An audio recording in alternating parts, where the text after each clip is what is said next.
C'était comme un mini éclair. Cette énergie qui part de ses doigts jusqu'au point entre mes yeux, puis descend jusqu'au centre même de ma poitrine. Et je sens cette énergie commencer à rayonner depuis mon cœur, remplissant tout mon être. C'est ça l'amour, et mon cœur est ma maison. Tu n'étais sous l'effet d'aucune drogue psychédélique? Je n'ai jamais pris de psychédélique, j'étais athée et j'étais une neuroscientifique totalement sceptique. Mais juste sous la surface de ma conscience, il y avait cette extase profonde et sincère qui bouillonnait. Dr Marjorie Woolacott, elle est professeure et membre de l'Institut de neurosciences à l'Université de l'Oregon. Aujourd'hui, elle va parler du phénomène PSI, de la vision à distance, de la capacité de l'esprit à accéder à un domaine qui nous permet de transcender l'anxiété, la dépression et la peur. Lorsqu'une personne vit une expérience de mort imminente, elle revient souvent avec ses capacités PSI. C'est incroyable ce que les gens peuvent faire, y compris interagir avec leurs proches de l'autre côté. Dr Woolacott, je dirais non. Ce serait ma réponse, non. Ma conscience peut modifier les canaux et récepteurs neuronaux de mon cerveau pour les ouvrir. C'est souvent là que la télépathie apparaît. Pourquoi ne peut-on pas le reproduire en laboratoire? Car il n'y a pas d'événement émotionnellement marquant en laboratoire. Je suis une sceptique ouverte d'esprit, mais je veux connaître le mécanisme. Quand j'étais neuroscientifique matérialiste, ne croyant qu'à l'objectivité, j'ai vécu cette expérience. Je me suis dit, attends, il y a un élément de conscience dans tout. Nos croyances créent notre réalité. Tous les êtres humains, tous les points de conscience dans ce monde contribuent aussi à notre réalité commune. C'est un univers co-créé.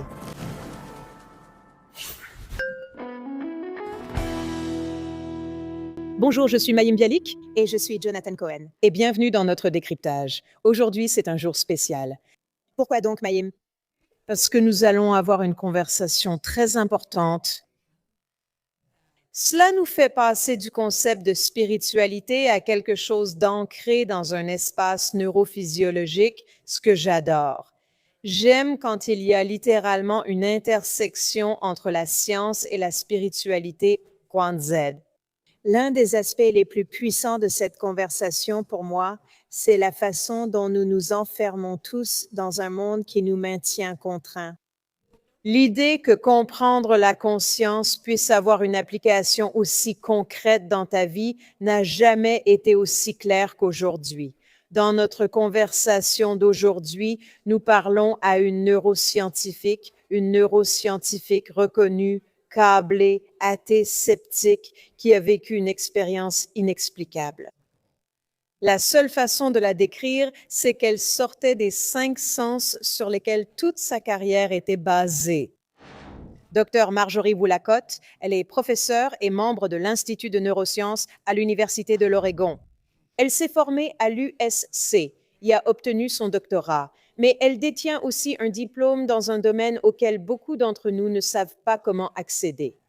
Et aujourd'hui, elle va parler du phénomène PSI, elle va parler de la vision à distance, elle va parler de la télékinésie, elle va parler de la capacité de l'esprit à sortir du monde que nous pensons exister afin d'y accéder. Non seulement un domaine spirituel, mais aussi un domaine qui nous permet de transcender l'anxiété, la dépression, la peur, voire même un sentiment d'impuissance. C'est une conversation merveilleuse et qui croise tellement de spécialistes avec qui nous avons parlé dans le domaine des expériences de mort imminente, du phénomène PSI et d'autres perceptions extrasensorielles. L'épisode aborde également la télépathie, la synchronicité, la vision à distance et beaucoup des phénomènes incroyables que nous avons explorés ici récemment. Vous ne voudrez pas manquer ça. J'ai lu Conscience infinie, l'éveil d'un esprit scientifique pour me préparer à notre conversation d'aujourd'hui. Mais je veux aussi mentionner un livre absolument incroyable que la Dr Woolacott a compilé, Éveil spirituel. Des scientifiques et des universitaires décrivent leurs expériences concernant des personnes habituées à fonctionner dans un cadre matérialiste qui passent ensuite à une compréhension spirituelle plus vaste. Aussi, l'univers ludique, la synchronicité et la nature de la conscience, et nous aborderons d'ailleurs la synchronicité aujourd'hui. Est-ce quelque chose de réel que nous pouvons décrire dans le monde scientifique, ou est-ce simplement quelque chose que l'on ressent? Aussi, sur les rives du fleuve Styx. Aujourd'hui, nous discuterons de la lucidité terminale et des phénomènes de mort imminente. Qu'est-ce que la lucidité terminale et que révèle-t-elle sur la conscience? Nous avons également de nombreux conseils pratiques que Jonathan et moi avons utilisés dans notre vie personnelle, dont nous allons parler un peu avec la docteure Wolacott. Rendez-vous sur Substack pour la discussion sur l'application pratique de nos sujets d'aujourd'hui. Visitez bialicbreakdown.substack.com. Si vous ne connaissez pas Substack, c'est le moment d'essayer.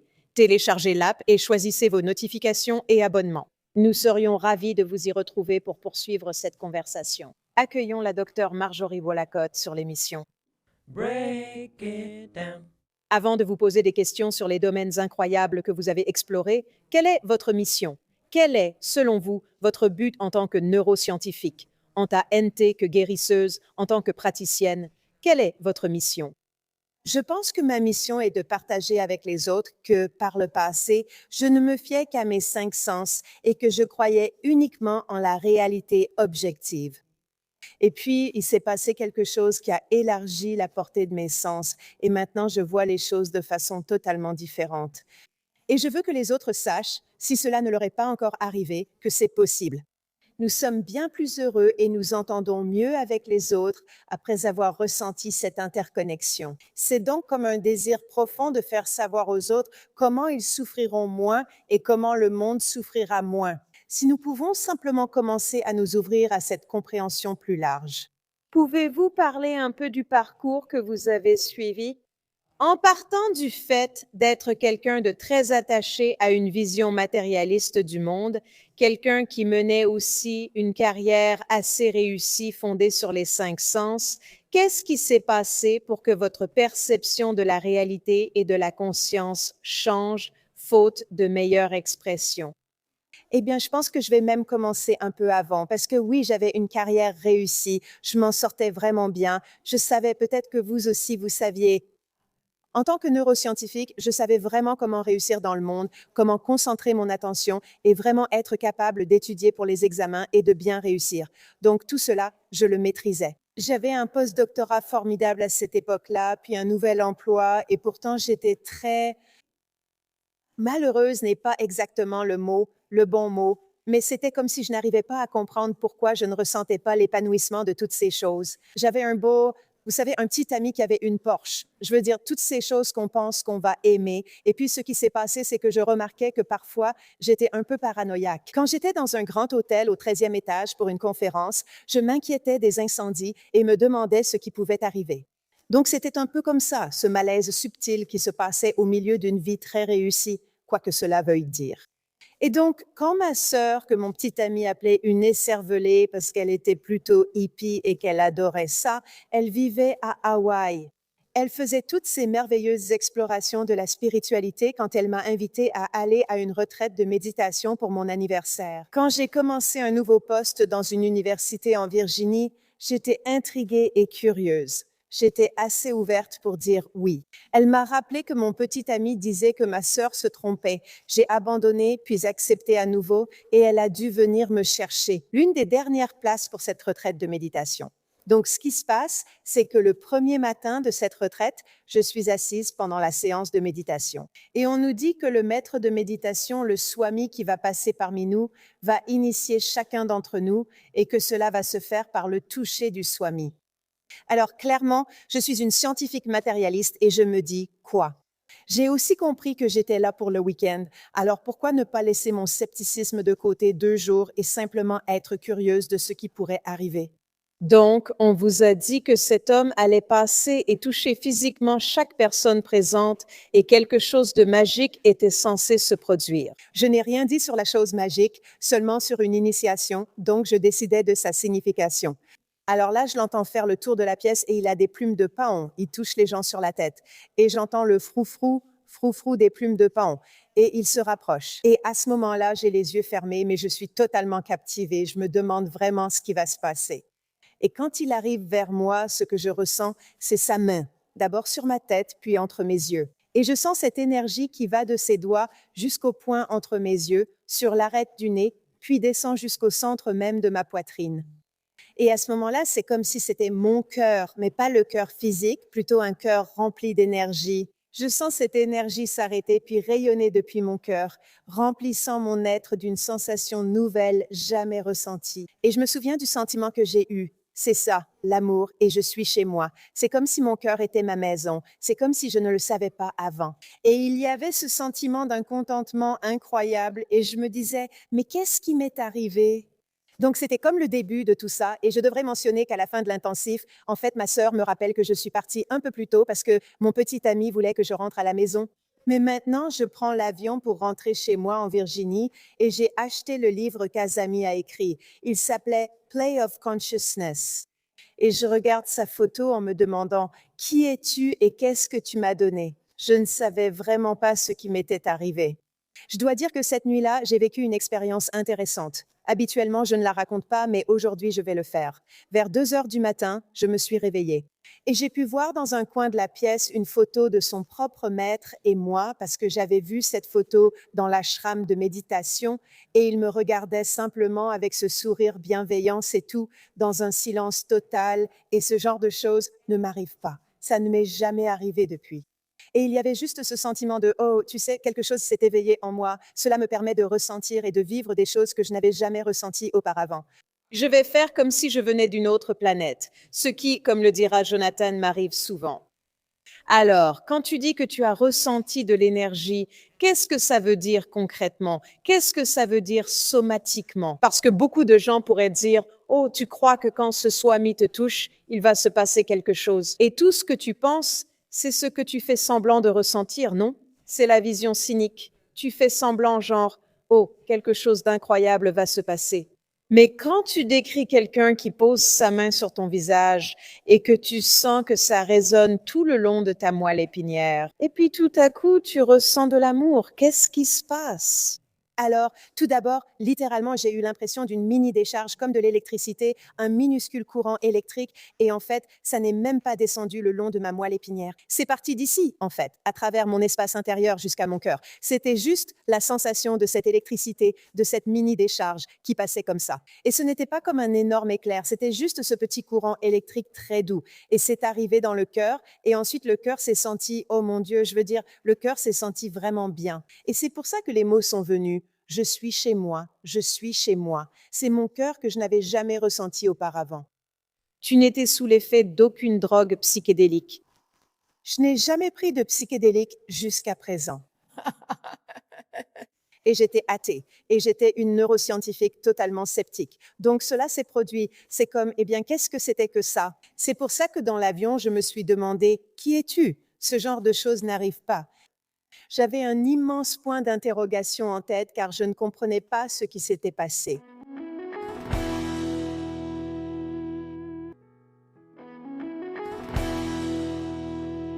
I am Je suis curieux de savoir ce que tu crois qu'il s'est passé, à la fois spirituellement et physiquement. Et puis, la deuxième partie, c'est que lorsque les gens vivent ces expériences, souvent lors de retraites ou sous une forme de méditation prolongée, la question est, est-ce que ça reste? Retourne-t-on simplement à notre ancienne vie et oublie-t-on cette transformation ou comment cette prise de conscience s'intègre-t-elle dans ta nouvelle vie? C'est ça. Et je pense que c'est la question clé. Dans mon cas, ça a tellement bien tenu que le lendemain matin, je me suis levée pour méditer spontanément et je n'ai jamais arrêté. Donc littéralement, c'était comme ça avec ça. Et ce qui s'est passé, c'est que j'avais vécu cette expérience ce week-end-là et maintenant, je la voulais à nouveau. Et je savais que juste sous la surface de ma conscience, il y avait cette extase profonde qui bouillonnait. Je l'avais déjà fait une fois, alors pourquoi ne pas essayer de méditer? Je me suis levée, assise sur mon lit, j'ai médité, puis refait cela les 2 matins suivants. Et petit à petit, comme nous le savons toutes, j'ai commencé à mieux ressentir les choses, puis à lire à ce sujet. Et ça a vraiment transformé ma vie, mais je devrais préciser, ça a transformé ma vie dans le sens où je méditais chez moi et les week-ends. Et à l'université, personne n'en savait rien parce que je devais être crédible en tant que neuroscientifique et donc j'ai vécu cette expérience très difficile de mener 2 vies. J'ai commencé à explorer la méditation, à aller à des retraites de méditation quand je le pouvais et mes collègues n'en savaient rien. Quand je parlais de méditation, je voyais un voile passer dans leurs yeux, signe qu'ils n'étaient pas intéressés. C'était comme, d'accord, très bien. Tu étais une chercheuse secrète? Oui. En tant que neuroscientifique, je veux dire, j'ai beaucoup, vous savez, de théories sur la façon dont je pourrais expliquer cette réaction physiologique. Qu'avez-vous compris à l'époque de ce qui se passait, à la fois sur le plan neurophysiologique et sur le plan spirituel?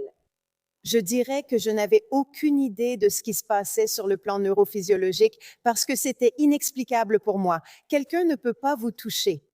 Oui, on peut ressentir le toucher, mais pas possible de sentir un courant électrique à l'intérieur du corps. Que ça parte d'ici jusqu'au cœur et ensuite avoir cette sensation que ce n'est pas votre cœur, l'organe, mais autre chose. S'ouvrir avec cet amour exquis que vous n'avez jamais ressenti auparavant.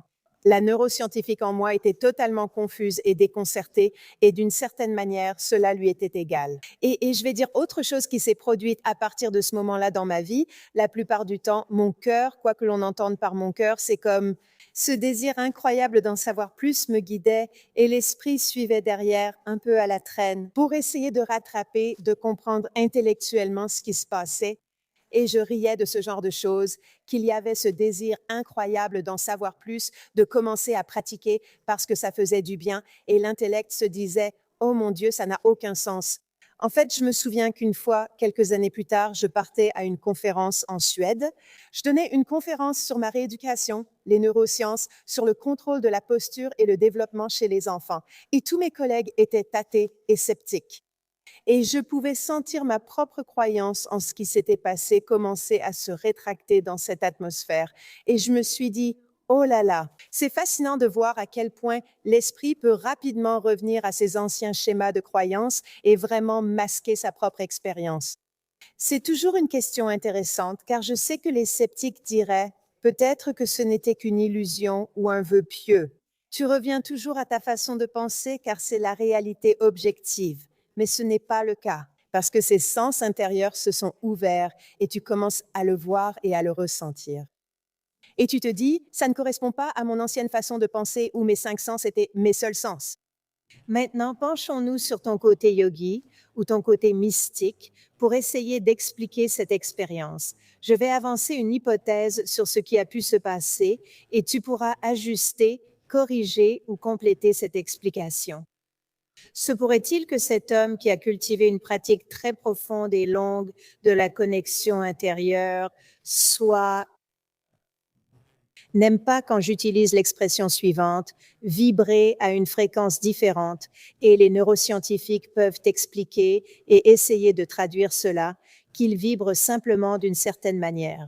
Que lorsque ton cœur se connecte à cela, une sorte d'énergie magique digne de Star Wars est transmise à ton corps et allume quelque chose qui a toujours été en toi, et maintenant, cela t'en donne assez pour que ton corps dise « Oh, attends une seconde, il y a quelque chose de plus au-delà du voile dans lequel je vivais, et c'est suffisant pour l'allumer. » Et c'est ce qui se passe quand les gens ont ces petits moments d'éveil et que les gens vont à des retraites et à d'autres choses. La différence ici que je veux aborder après que tu nous aies aidé à ajuster ta vision des choses, c'est que pour toi, ça s'est vraiment bien ancré. Et beaucoup de gens ont ces petits moments d'éveil, ont ces petits rappels ici et là, plus que jamais auparavant, mais parfois ils ont du mal à maintenir la connexion avec cela, que ce soit parce qu'ils n'arrivent pas à pratiquer, qu'ils ne sont pas motivés, ou parce qu'ils retournent affronter un monde matérialiste et que l'esprit commence à se refermer autour de cela.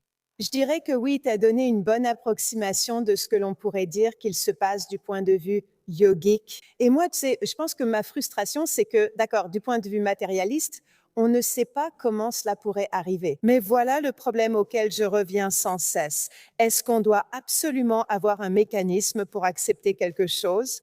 Ou peut-on accepter la véracité de l'expérience et la transformation qui se produit, par exemple, dans les sens physiologiques des gens, leurs intuitions, leurs changements dans leur compréhension de la réalité, et accepter que nous ne sachions pas quel est le mécanisme, mais que quelque chose s'est passé qui est transformateur? C'est là où je veux en venir. Et parce que j'ai étudié un certain nombre de traditions philosophiques à travers l'histoire, on constate que ce genre d'éveil est exprimé dans de très nombreuses traditions.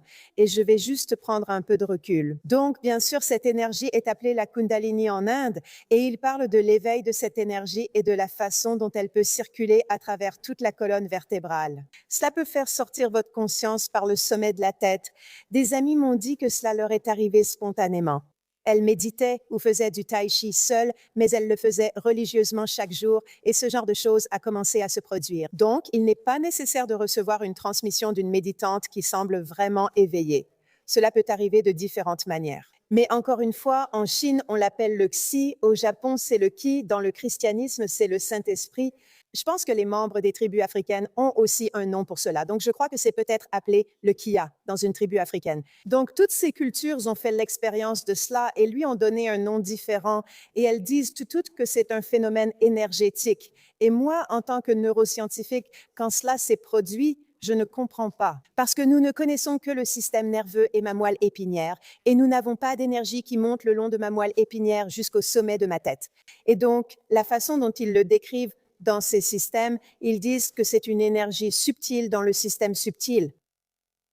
Et il est intéressant de noter que la transmission est décrite dans beaucoup de ces systèmes et elle peut se faire de personne à personne, ou bien il peut s'agir d'une transmission qui se produit pendant votre sommeil. Grâce à ce qu'il pourrait appeler la grâce, peu importe ce que signifie la grâce, il se passe quelque chose en vous et vous êtes prête à passer à un autre mode d'expression. Certaines personnes semblent arriver dans ce monde avec cela et nous le savons avec leurs sens grands ouverts. Comme vous le savez, je collabore avec Julia Mosbridge auprès d'enfants autistes non-verbaux, qui semblent, lorsqu'ils commencent à pouvoir réellement communiquer, avoir leurs sens grands ouverts.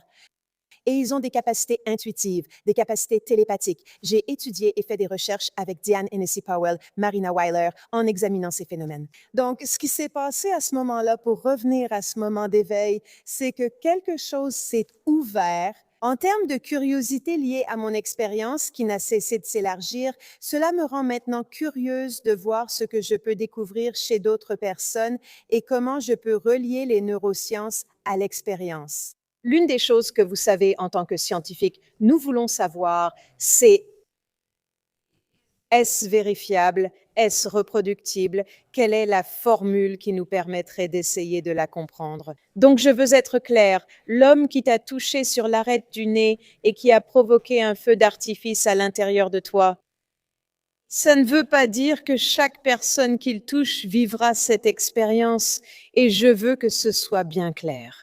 Comme tu l'as dit, certaines personnes semblent être nées avec quelque chose, n'est-ce pas? C'est important que les gens comprennent cela parce que beaucoup diraient, eh bien, il m'a touché et il ne s'est rien passé. Donc cette personne, Marjorie, est folle.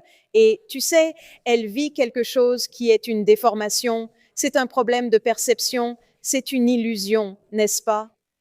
Mais l'idée n'est pas celle-là. L'idée est que nous parlons d'un système d'énergie subtile qui n'obéit pas nécessairement aux mêmes lois que la physique newtonienne, n'est-ce pas?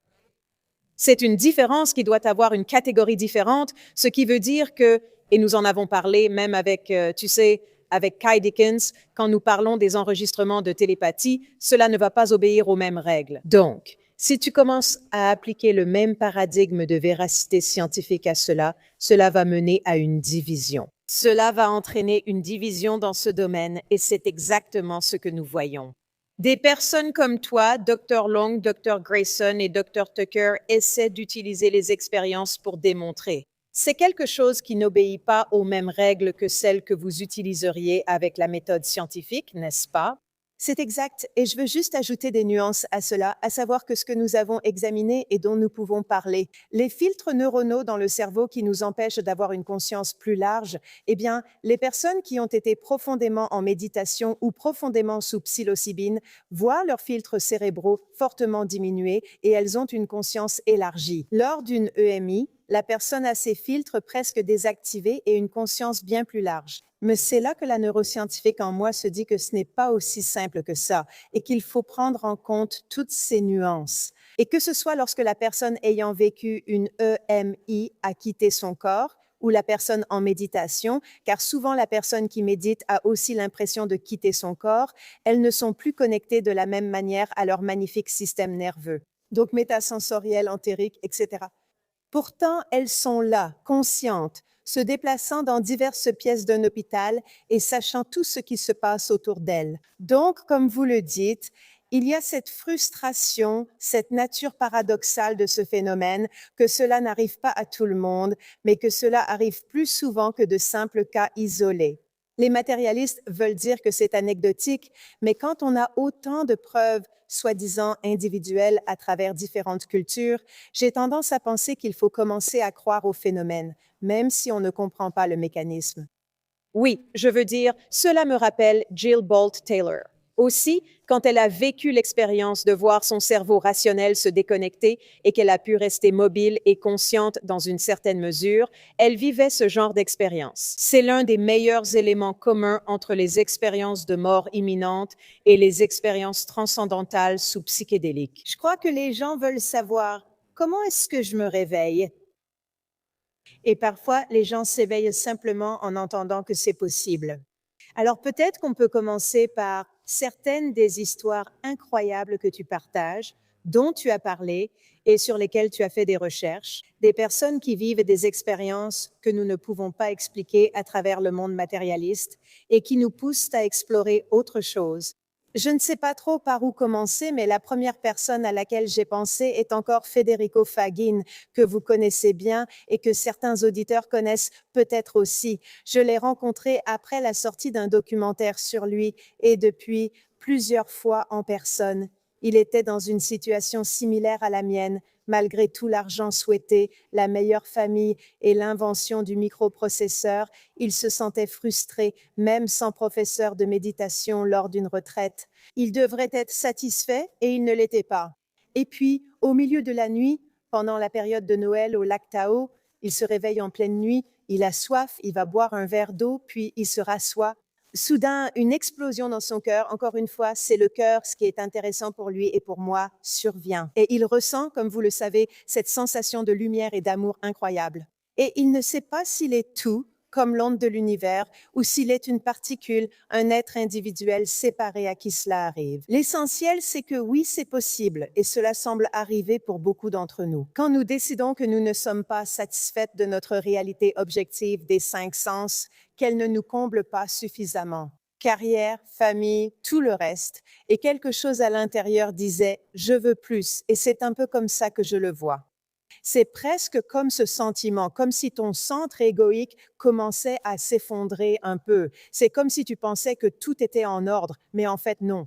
Et ça ouvre une petite fissure dans cet effondrement pour permettre à autre chose, phénomène qui arrive, une énergie qui t'aide à te réveiller, mais cela permet, je dirais, peut-être que je le décrirais ainsi, cela t'aide à ressentir une connexion énergétique avec le monde plutôt que de te sentir isolé. Et cette petite coquille égotique que nous avons autour de nous pour nous protéger et nous assurer que nous avons l'air bien aux yeux des autres et que nous nous sentons bien, etc.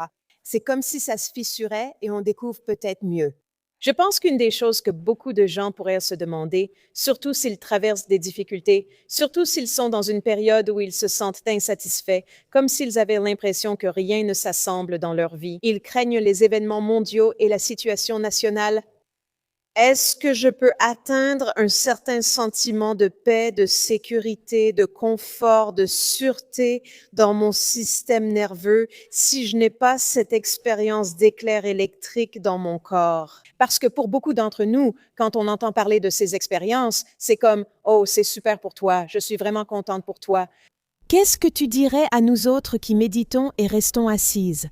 Et nous ne ressentons pas d'éclair, nous ne ressentons pas de feu d'artifice explosé. Nous pratiquons le yoga Kundalini, certains disent que c'est comme un serpent qui s'enroule, mais pour moi, ce sont juste mes fesses sur un tapis. Que leur dis-tu? Faut-il continuer d'essayer? Ne sommes-nous pas programmés pour ressentir cela? À quoi peut-on s'approcher sans avoir à prendre plein de champignons et aller dans la nature? C'est une très bonne question. Et je dirais que lorsque j'ai mené ces études, qui sont maintenant publiées, sur des personnes ayant vécu des éveils méditatifs, et encore une fois, il y en a deux. L'une portait sur des personnes ordinaires. Je crois qu'il y avait environ 300 et quelques personnes dans cette étude, et l'autre portait sur des scientifiques et des universitaires.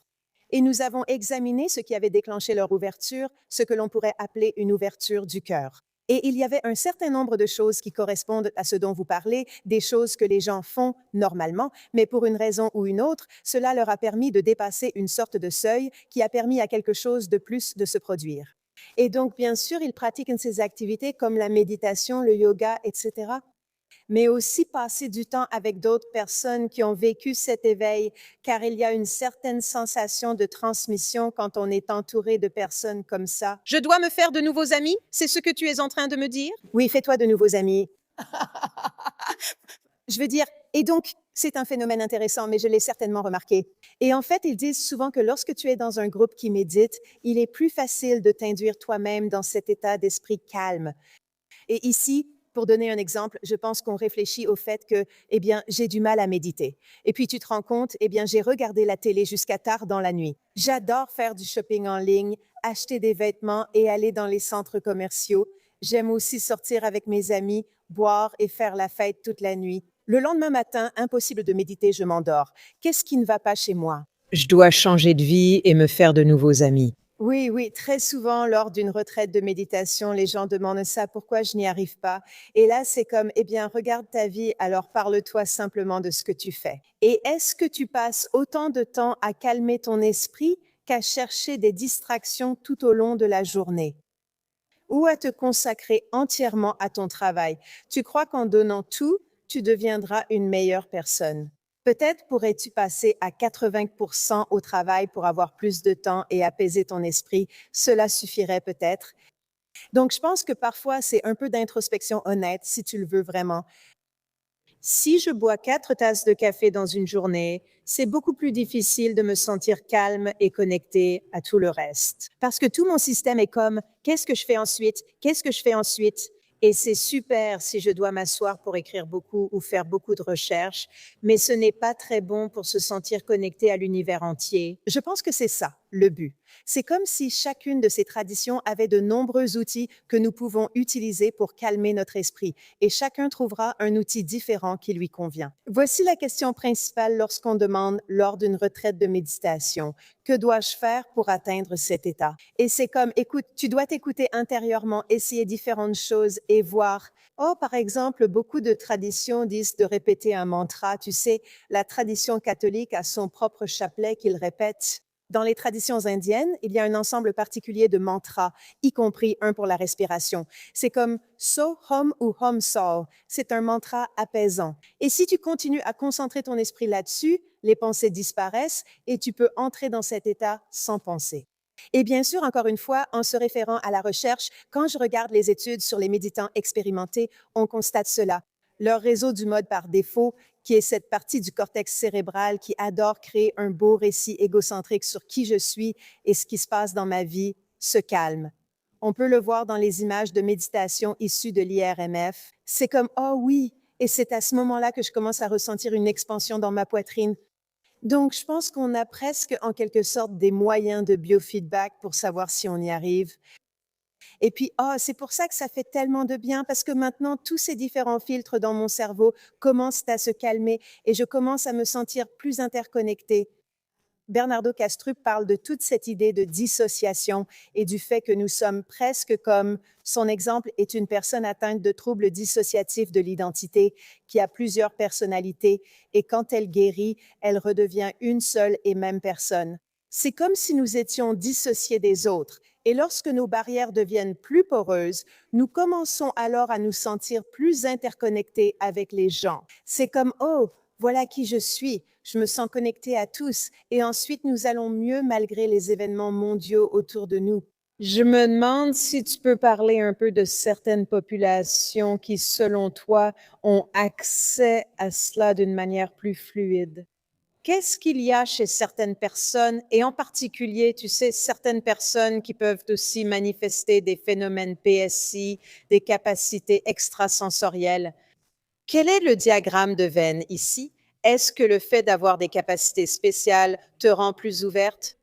Est-ce que le fait d'être douée pour être plus ouverte te permet d'accéder à des choses extrasensorielles? Où est le chevauchement ici? Qu'est-ce qui arrive en premier? C'est comme l'histoire de l'œuf et de la poule. Je vais te donner quelques exemples, car il existe de nombreuses variations. Comme nous le savons grâce à Bruce Grayson, Jeffrey Long, etc., lorsqu'une personne fait une expérience de mort imminente, elle revient souvent, qu'elle le veuille ou non, avec ses capacités PSI.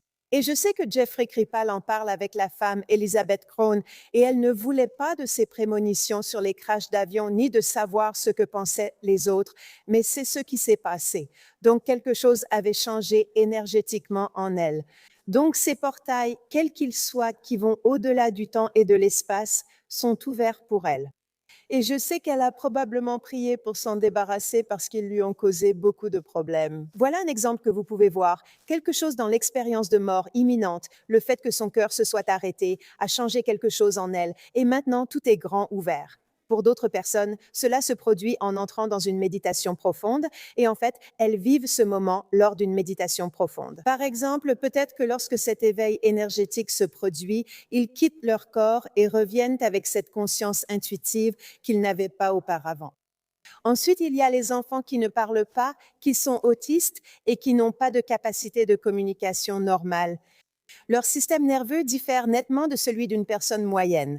Durant leur développement ou dès leur arrivée, un aspect génétique et nerveux particulier intervient, leur permet maintenant de communiquer avec d'autres personnes, d'entendre leurs pensées, de recevoir des pensées d'autres personnes et de transmettre des pensées d'une manière que le reste d'entre nous ne peut pas faire. Alors, quand on demande que pensons-nous qu'il se passe, je pense qu'il est clair que cela peut être accessible de différentes manières, comme les expériences de mort imminente, la méditation profonde ou les éveils spontanés. Et aussi, il y a certaines personnes qui viennent au monde de cette façon, et ce sont aussi celles que l'on peut appeler des médiums. Je veux dire, je pense qu'à un moment donné, j'aimerais parler de la médiumnité, parce qu'en tant que neuroscientifique, j'ai dit, vous savez, ceci à propos de la médiumnité. J'ai dit, écoutez, c'était ma raison de dire cela. C'est parce que s'il y a d'autres entités dans le monde, il pourrait y avoir de mauvaises entités ainsi que de bonnes entités. Et je ne veux pas de mauvaises entités. Donc, je vais simplement dire que la médiumnité ne peut pas exister.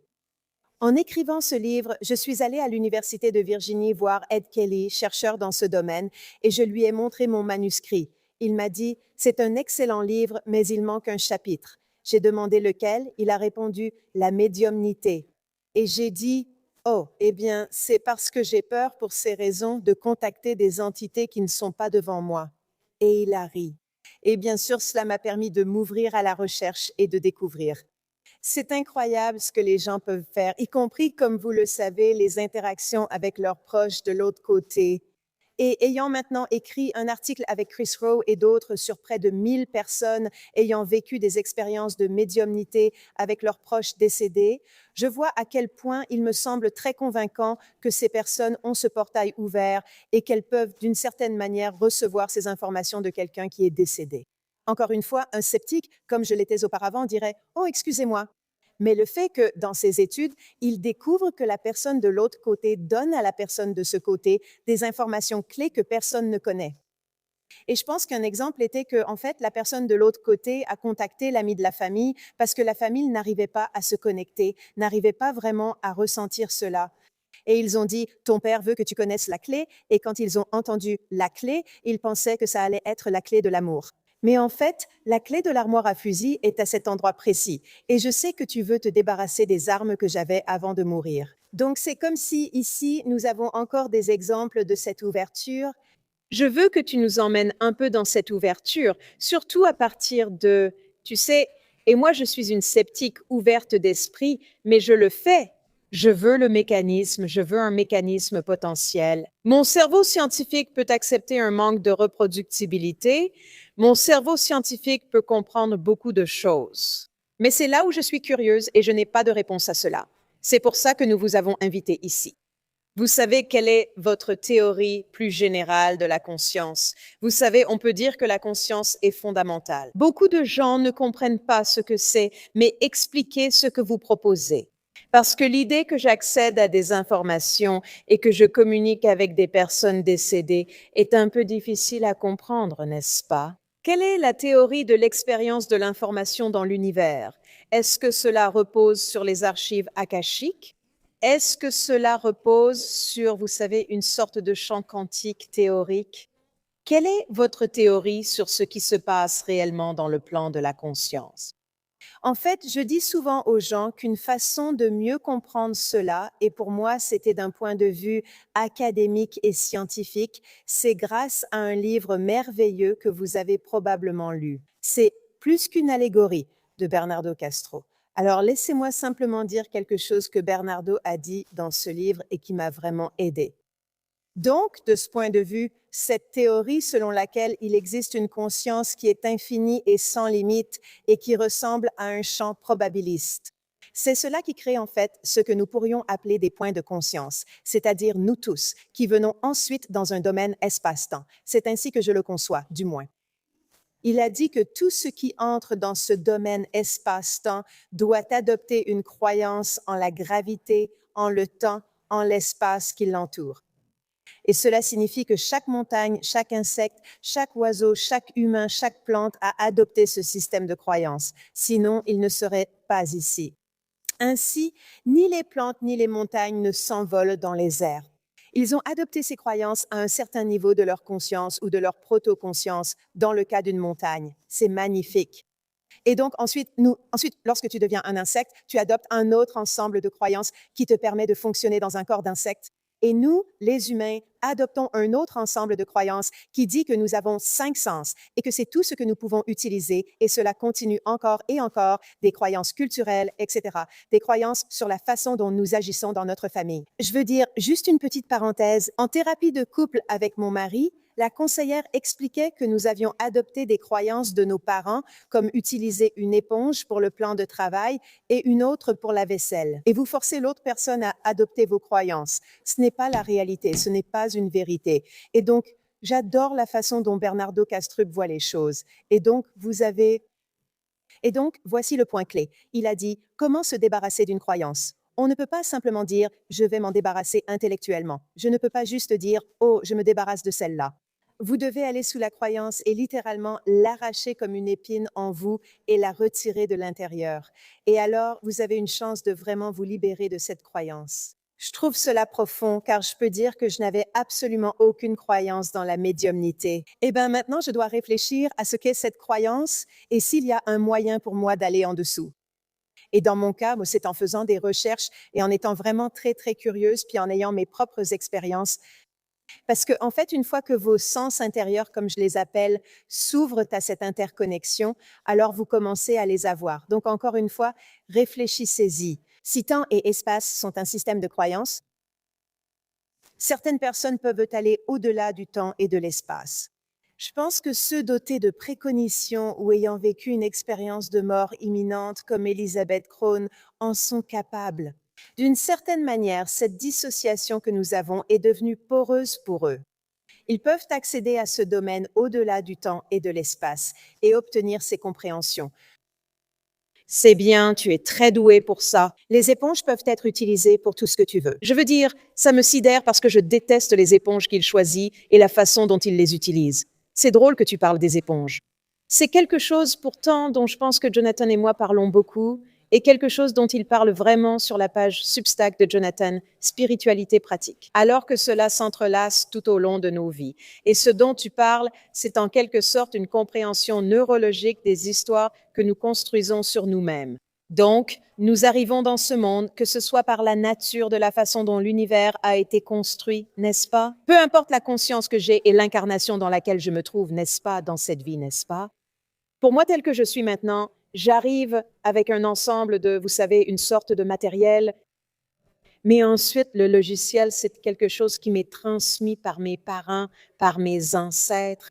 Comme, peu importe cette charge émotionnelle, cette charge génétique, cette charge épigénétique, c'est ensuite ce qui est intégré dans ce système. Et si on y pense comme, vous savez, une sorte de simulation, n'est-ce pas? C'est ça, c'est le programme qui fonctionne pour moi en ce moment. Et ensuite, j'interagis avec le programme des autres et ce qui fonctionne pour eux.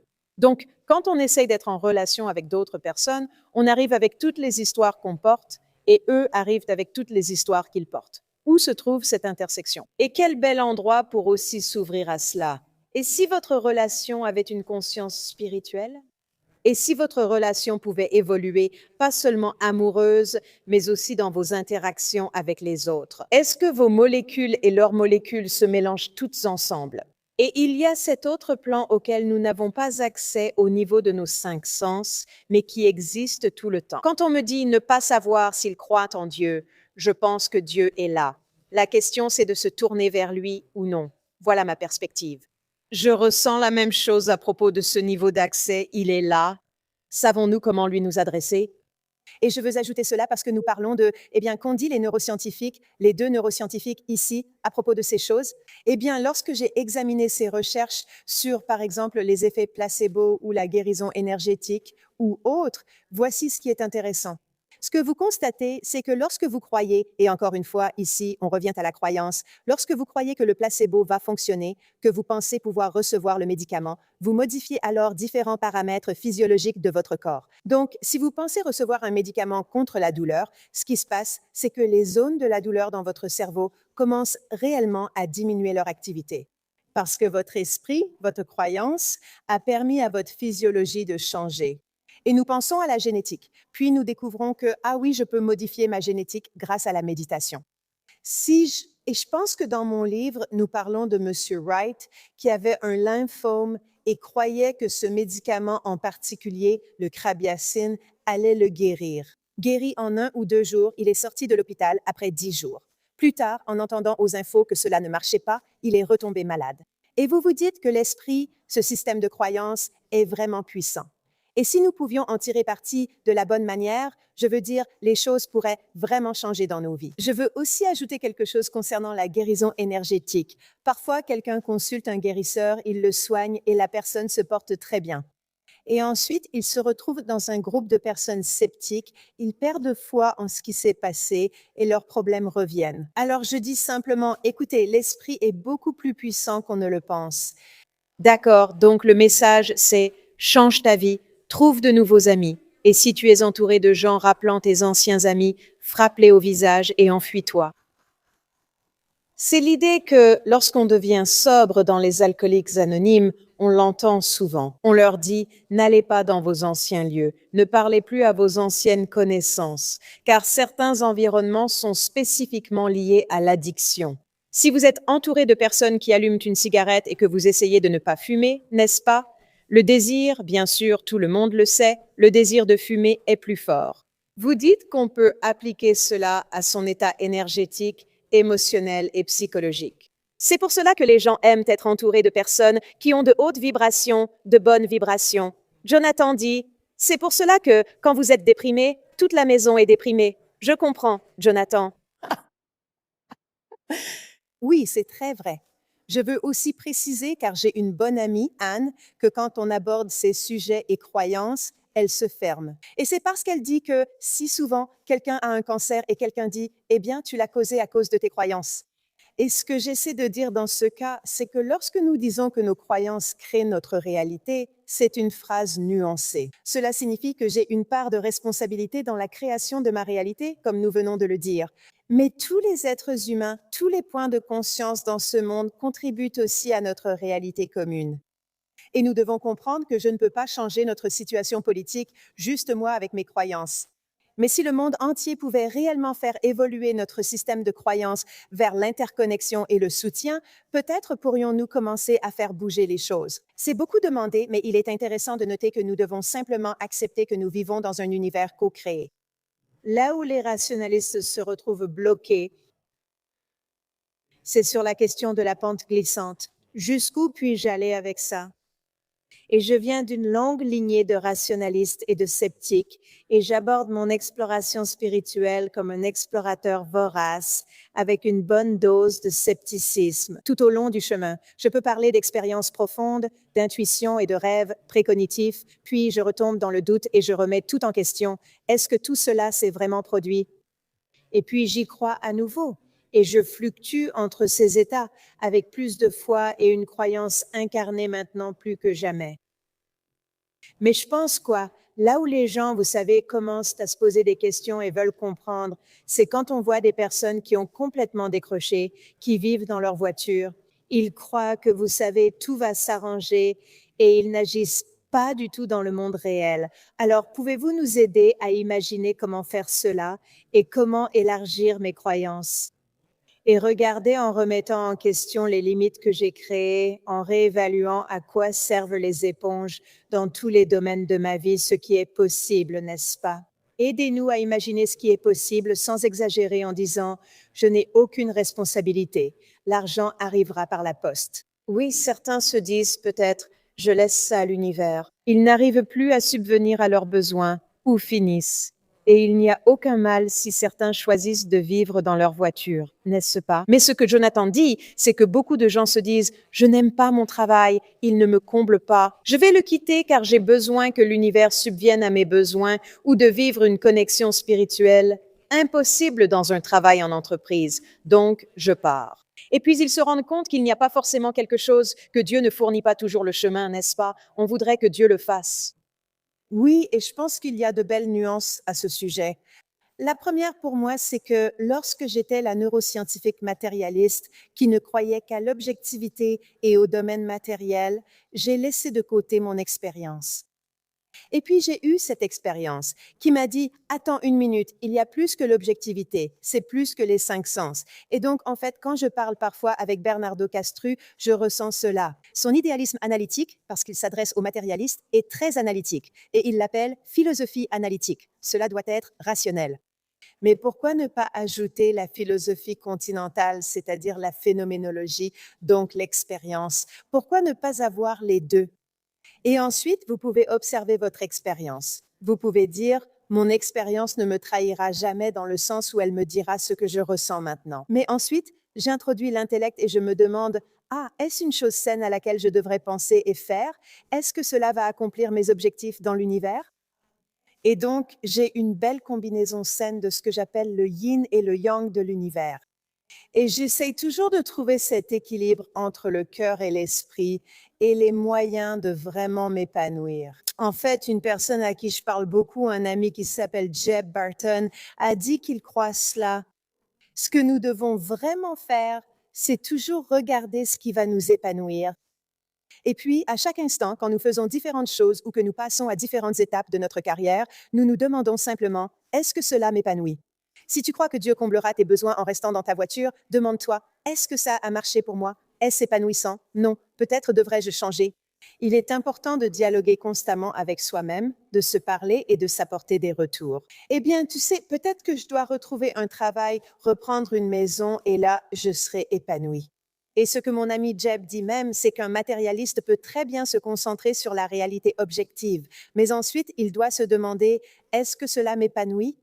En tant que matérialiste, j'ai constaté que cela ne m'épanouissait pas. Et j'avais besoin de commencer à essayer de calmer mon esprit et de prêter attention à mes sens intérieurs, à mon cœur, à ma connexion avec les autres. Et là, j'ai trouvé beaucoup plus d'épanouissement. La conscience est-elle dans le cerveau? Les gens sont curieux, j'ai entendu cette description et je l'aime vraiment bien. Nous sommes comme un téléphone portable, recevant des informations à travers un système de conscience plus vaste. Commençons par là, puis abordons la conscience collective selon votre réponse. La conscience est dans le cerveau, elle est dans chaque cellule de notre corps, elle est dans les plantes autour de nous, etc. En d'autres termes, il y a un élément de conscience dans tout. Parce que j'ai une philosophie non dualiste qui dit que chacun de nous a cela comme essence. Et cela signifie que mes cellules dans mon cœur coopèrent toutes ensemble pour faire fonctionner le cœur, qu'il y a une certaine perception et action dans chaque cellule qui l'aide à faire survivre ce corps. Donc, en disant cela, oui, la conscience est dans mon cerveau, mais pas de la façon dont nous pensons. Mon cerveau ne produit pas ma conscience, c'est ça la différence. Donc, oui, je viens de cet endroit où moi, en tant que conscience, j'ai décidé que je voulais jouer dans ce domaine matériel, de temps et d'espace. Et donc, je suis descendue ici et je me suis procuré un corps, mais chaque partie de mon corps est aussi consciente et éveillée. Donc, oui, je peux me sentir séparée des autres personnes, mais il y a aussi une connexion qui est là et dont, en général, je ne suis pas consciente. Tu parles aussi de ce genre de spectre de conscience, où on pense à la conscience dans laquelle on opère pour faire tout ce que l'on fait. Je pense qu'il y a évidemment plusieurs niveaux, mais il y a en quelque sorte deux niveaux dont j'aimerais que tu parles, et l'un d'eux est celui des rêves. Tu sais, le niveau de conscience que nous avons quand nous sommes dans un état qui n'est pas un état de conscience éveillé typique. Et puis, il y a un niveau au-dessus de cela. Peux-tu parler un peu de la façon dont la conscience peut exister différemment? Je crois que Jung a même parlé de ces différents niveaux de conscience qui incluaient, comme nos domaines inconscients ou subconscients, notre conscience éveillée normale. Et puis peut-être, en fait, je crois que c'était même James qui parlait aussi de la superconscience. Et je dirais que lorsque nous sommes dans l'état de rêve, évidemment, l'intellect est clairement un peu mis de côté. Mon ego est quelque peu mis de côté et c'est presque comme si maintenant je pouvais accéder à des sphères plus superconscientes. Et je vais vous donner des exemples que nous connaissons encore une fois qui sont bien documentés de personnes ayant réellement vécu ce moment. Endormis et rêvant, ils sont contactés par leur proche mourant qui leur dit « Je suis en train de mourir ». C'est arrivé à mon mari, il s'endormait le soir, et son père, qui avait la maladie d'Alzheimer et qui était de l'autre côté du pays, dans un centre spécialisé au Tennessee, lui a dit « Mon temps sur cette terre est terminé ». C'est tout ce qu'il a entendu, cette voix masculine forte, et il a répondu « Eh bien, je ne pense pas que mon temps sur cette terre soit terminé ». Il ne savait pas d'où venait cette voix, puis il s'est un peu rendormi. Le lendemain matin à 5 heures, sa sœur l'appelle pour lui annoncer que son père est tombé, s'est cogné la tête, a fait une hémorragie et mourait à ce moment-là. Et donc, il y a cet état onirique où, d'une certaine manière, nous pouvons communiquer avec les gens, surtout quand c'est chargé émotionnellement. Et je pense que les gens constatent que c'est souvent à ce moment-là que la télépathie se produit. Pourquoi ne pouvons-nous pas le faire en laboratoire? Parce que nous n'avons pas d'événements chargés émotionnellement en laboratoire et nous voulons le répéter 20 fois. Donc, vous n'obtenez pas le même effet. Mais donc, oui, les rêves sont à un autre niveau. Nous sommes devenus plus perméables, comme le dirait Bernardo Kastrup, à nos connexions avec les autres personnes, et aussi à travers la division du temps et de l'espace. Que se passe-t-il à ce niveau supérieur de conscience? Donc, nous avons une sorte d'état de rêve. Comme je l'ai dit, quand nous avons reçu Julia Mossbridge pour la première fois, j'ai commencé à essayer de suivre et d'être plus consciente de mes rêves. Et ce que j'ai remarqué en apprenant à méditer et à entrer dans cet espace, c'est qu'au cours de la journée, si je méditais, si je m'asseyais dans le calme, je recommençais à me souvenir des rêves que j'avais eus la nuit précédente lorsque je m'asseyais en méditation. Donc, disons que je me réveillais le matin et que je me souvenais d'un rêve. J'y pensais, parfois je l'écrivais, mais ensuite ça quitte un peu votre esprit. Mais ensuite, quelques heures plus tard, je m'asseyais pour méditer et tout à coup, j'étais dans un état où ce rêve revenait sans cesse dans mon esprit. J'ai réalisé que c'est un endroit où je peux aller. Quel est un autre état de conscience auquel nous pourrions accéder au-delà de celui-ci? Eh bien, je vais même prendre un peu de recul pour toi concernant ces différents niveaux, parce que ce que tu sais peut-être aussi, que ce soit grâce à Bruce Grayson ou à d'autres personnes qui font des recherches sur les expériences de mort imminente, c'est que seulement 10 à 20% des personnes ayant eu un arrêt cardiaque se souviennent de leur expérience de mort imminente. Mais Sam Parnia, une autre personne qui mène ces recherches, a dit « Attendez une minute. Je crois qu'il y a un iceberg de souvenirs qui sont inaccessibles pour ces personnes. Et si tu les remets dans le bon état, comme ton état onirique en méditation, tu peux retrouver ces souvenirs. Et des gens ont maintenant montré que c'est le cas. J'ai un magnifique article avec une femme nommée Stéphanie Arnold sur son cas d'expérience de mort imminente. En fait, elle a eu une préconition qu'elle allait mourir pendant l'accouchement. Elle en a averti les médecins. La plupart des médecins l'ont ignoré. Un médecin a écouté et a apporté un chariot d'urgence supplémentaire. Donc, il y avait 2 chariots d'urgence. Elle a effectivement fait un choc anaphylactique. Elle a perdu beaucoup de sang. Ils ont eu énormément de mal à la réanimer, mais ils y sont parvenus et elle ne se souvenait de rien. Elle est allée voir un hypnothérapeute par la suite et heureusement, elle a tout enregistré parce que je crois à ce moment-là, l'hypnothérapeute était absent, donc c'était sur Zoom. Elle a tout enregistré.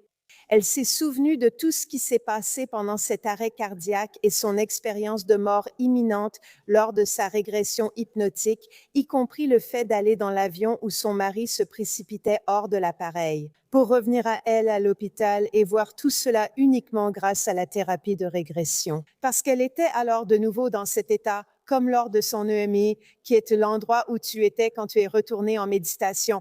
Donc, c'est cette chose intrigante. Alors, comment pouvons-nous retrouver cet état de calme et peut-être retrouver ces intuitions qui peuvent venir dans nos rêves? Je me souviens rarement de mes rêves et c'est frustrant. Je veux les connaître. Tu sais, on en sait un peu grâce à l'électroencéphalographie, les études de recherche. On connaît un peu les différents états du cerveau, n'est-ce pas? On connaît les ondes alpha et les ondes θ, n'est-ce pas? Nous connaissons ces choses. Nous connaissons certains des corrélats neurophysiologiques et, encore une fois, nous essayons simplement de les comprendre. Il ne s'agit pas de le discréditer. Il y a des scientifiques, des chercheurs et des professeurs légitimes qui se demandent qu'est-ce qu'il y a dans l'activité électrique du cerveau qui pourrait mener à différents états et à un accès différent à la conscience. J'aimerais que tu parles un peu des corrélats neuronaux, tu sais, d'un point de vue imagerie. Quels sont certains des corrélats neuronaux des expériences spirituelles? Tu as évoqué le réseau du mode par défaut, dont nous avons parlé ici. Il est aussi fortement désactivé lors des expériences psychédéliques et transcendantales. Mais peux-tu en dire un peu plus sur ce qui se passe réellement dans le cerveau lorsque tu vis une expérience qui te permet d'accéder à un autre plan de conscience?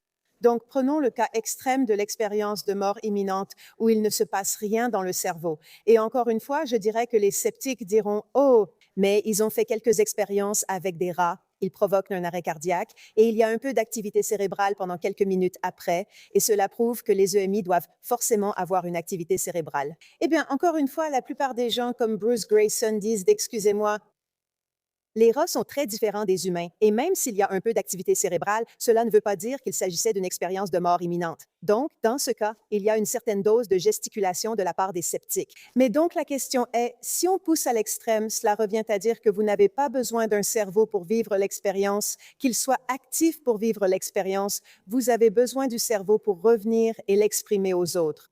Donc, quelque chose s'est produit qui a permis à cette expérience de revenir dans un cerveau. Maintenant, l'une des choses dont je me souviens dans un documentaire avec Sam Parnia, c'est qu'un médecin a dit que lors d'une EMI, votre système réticulaire activateur, qui remonte jusqu'à votre cerveau, votre zone de mémoire, est également désactivé.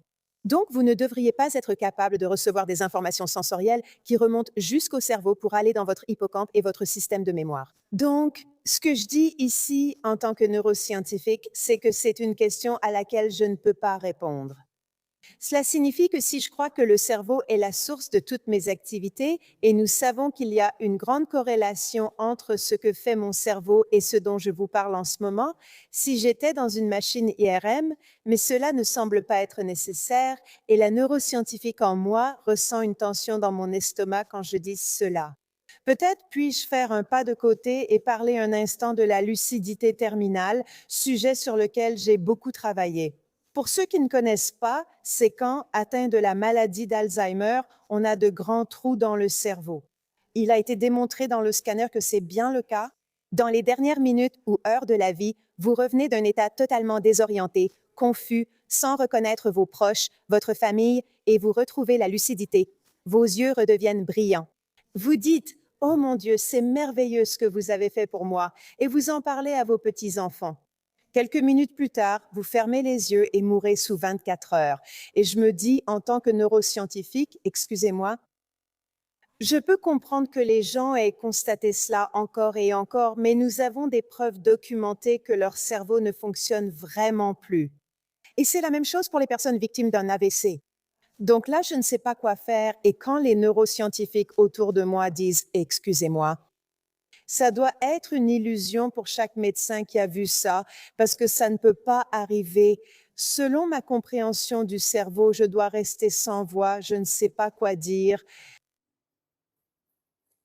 Et donc, c'est la même chose avec les EMI et c'est la même chose avec les états profonds de méditation. Eh bien, me voilà, neuroscientifique, j'ai étudié le cerveau et je dis, eh bien, c'est quand le cerveau se calme que nous avons ces expériences. Et nous disons, eh bien, d'accord, les filtres ne filtrent plus maintenant. Ça a du sens, mais je dois encore comprendre comment l'expérience arrive dans ma conscience actuelle et peut-être que je vais aussi partager avec vous certaines choses. Une présentation particulière qui a été donnée lors de la réunion de l'IANS, l'International Association of Neurodeath Studies, que j'apprécie. Théoriquement, de ce qu'ils ont dit, c'est que Julia Mossbridge et d'autres ont montré qu'on peut avoir de la télékinésie, où vous pouvez essentiellement déplacer quelque chose à l'intérieur d'un bocal en verre avec votre esprit. Et vous pouvez, par exemple, faire tourner quelque chose dans le bocal en verre. Donc, ma mentalité peut Il a été prouvé très soigneusement en laboratoire. Déplacer des objets, ont-ils dit.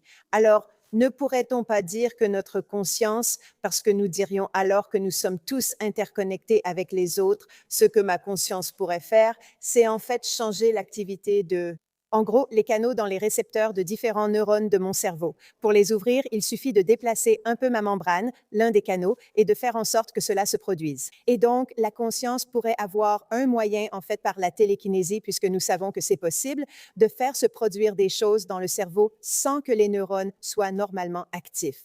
Et donc, voilà juste une petite idée. Docteur Woolacott, je dirais non, ce serait ma réponse.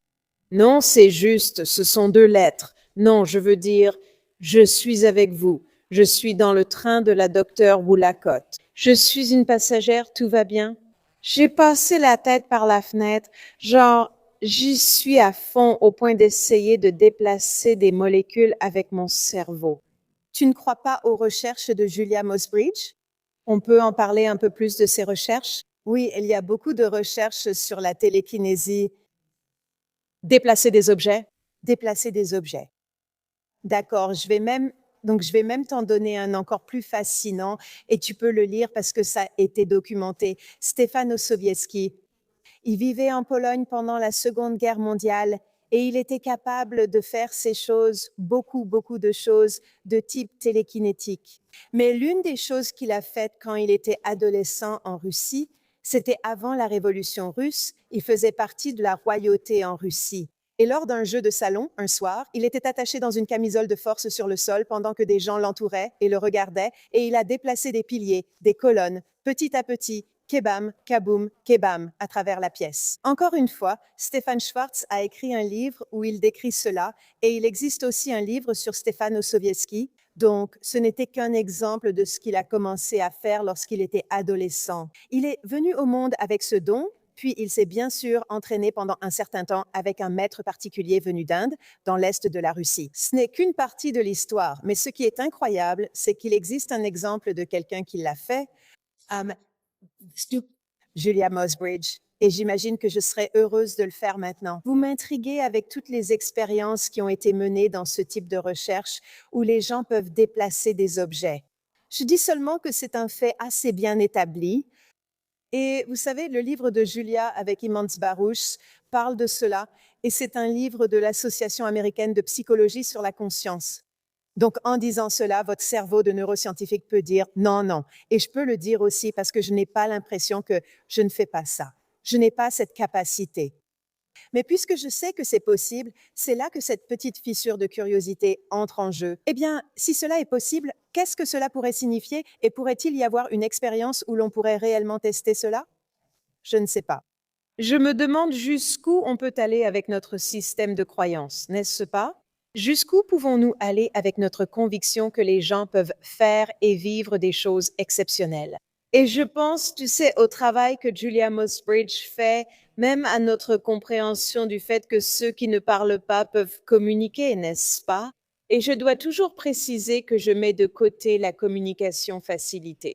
La controverse persiste autour de cette méthode, mais il existe de nombreuses autres méthodes différentes de la communication facilitée. Ou, je veux dire, j'ai une amie, Perry Finkelstein, pour qui j'ai même enregistré une conférence TEDx. Elle est non-verbale et se souvient d'avoir écouté des gens parler d'elle et de s'être dite à elle-même « Je vous entends, je comprends ce que vous dites ». Et ce n'est que lorsqu'elle a grandi et qu'elle a appris à communiquer à sa manière qu'elle a dit « Je suis là, je suis une personne ». Elle a obtenu un master. Comme cette idée qu'il existe des personnes non-verbales qui ont des capacités intellectuelles complexes et sophistiquées, même cela, tu vois, c'était un grand pas pour nous. Et nous venons de générations de personnes qui ont été placées en institution parce que nous ne savions pas quoi faire d'eux, nous n'avions pas la capacité de voir dans leur esprit, n'est-ce pas?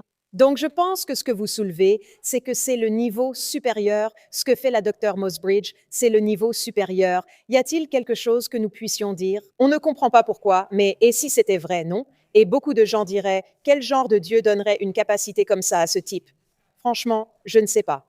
En fait, ce n'est pas la question à poser, ou du moins ce n'est pas la première question à poser. Parlez-nous un peu de la conscience non locale à partir de ces expériences de mort imminente. Et ensuite, je vais poser une question sur la vision à distance parce que cela se rattache au déplacement d'objets par la pensée.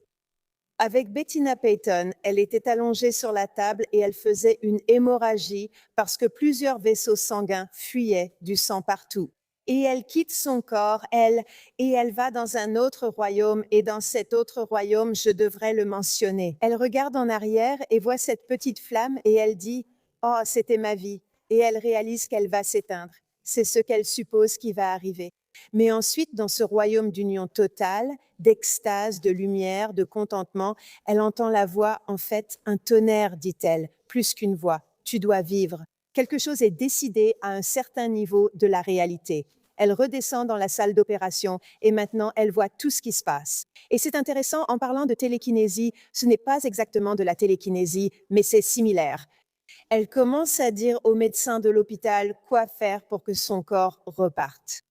Comment communique-t-elle avec sa conscience? Mais ils essaient de piquer son poignet et ils n'arrivent pas à insérer l'aiguille dans sa veine effondrée parce qu'il n'y a plus de pression sanguine. Et elle ne cesse de répéter « va au coude, va au coude ». Et finalement, la personne qui s'en occupe, à la troisième fois, l'entend, se précipite, va au coude et réussit à piquer. Donc elle dirigeait aussi. Comme elle était en dehors de son corps et que le corps était allongé, elle dit « il paraît blanc, il paraît mort ». Et puis, bien sûr, une fois que c'est terminé, elle raconte à tout le monde ce qui s'est passé. Mais donc, il y a cet exemple, et en fait, je devrais mentionner que dans ce cas, elle est allée avec les médecins à une émission de télévision à Boston après que cela soit arrivé. Et ils ont corroboré tout ce qu'elle a dit. Donc, encore une fois, ce n'est pas simplement une preuve anecdotique. Dans ce cas, cela a vraiment été corroboré. Voilà donc un exemple d'expérience de mort imminente. Et bien sûr, il y a ces autres cas où la personne ayant vécu une EMI se rend dans une autre pièce ou un autre endroit, comme s'ils se téléportaient eux-mêmes et qu'ils entendaient les interactions de leurs proches dans le couloir. Cela a également été corroboré par Bruce Grayson et d'autres. Donc, une chose importante à propos du cas de Peyton, c'est qu'elle était médecin. Oui, elle était médecin et athée matérialiste.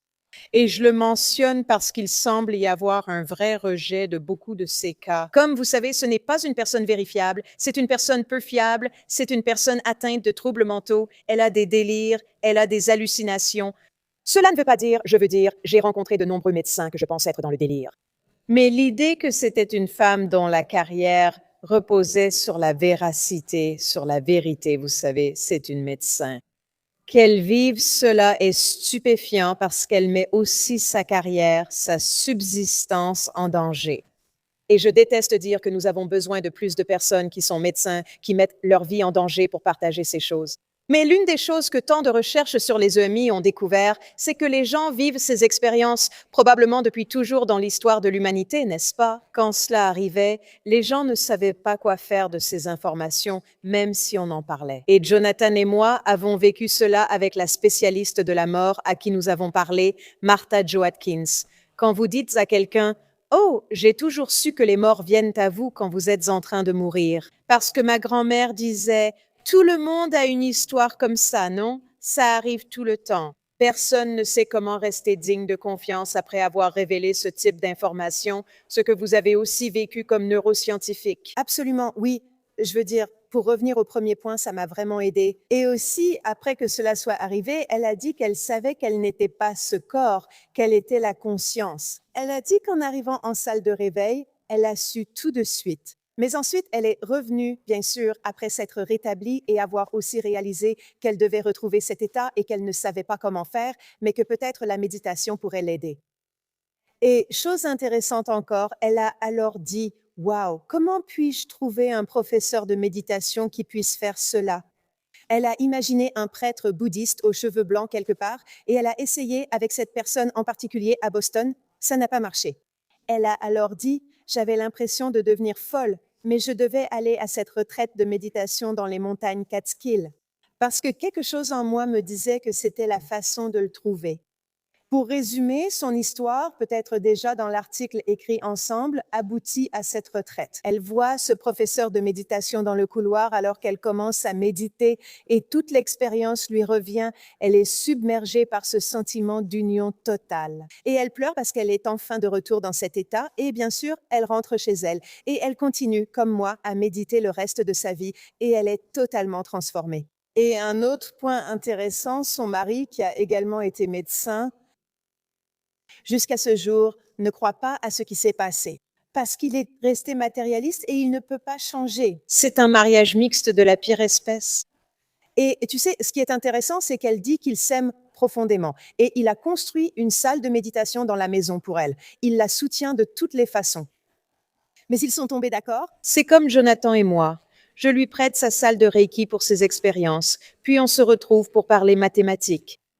Comprendre que les gens peuvent vivre ces expériences incroyables avec la conscience non locale, avoir la capacité de voir en dehors de la pièce où ils se trouvent grâce à leurs 5 sens. Ou leur conscience, je ne sais pas, on ne sait pas exactement comment, mais elle est capable de voyager. Cela nous amène à la vision à distance. Ou la capacité de, vous savez, même si vous n'êtes pas un véritable télépathe entraîné, de connaître des choses en dehors du temps et de l'espace que vous ne connaîtriez pas autrement. Pouvez-vous parler un peu du pouvoir de développer l'intuition ou de la capacité à se déplacer dans le temps et l'espace sans votre corps physique?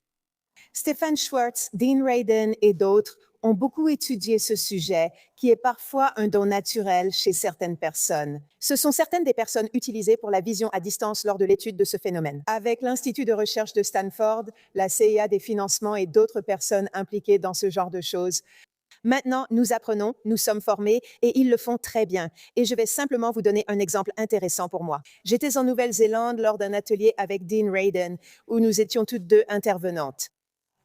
2 ou 3 jours sur la conscience. Il a organisé un mini-atelier où il a dit « Voyons ce que vous pouvez faire en vision à distance ».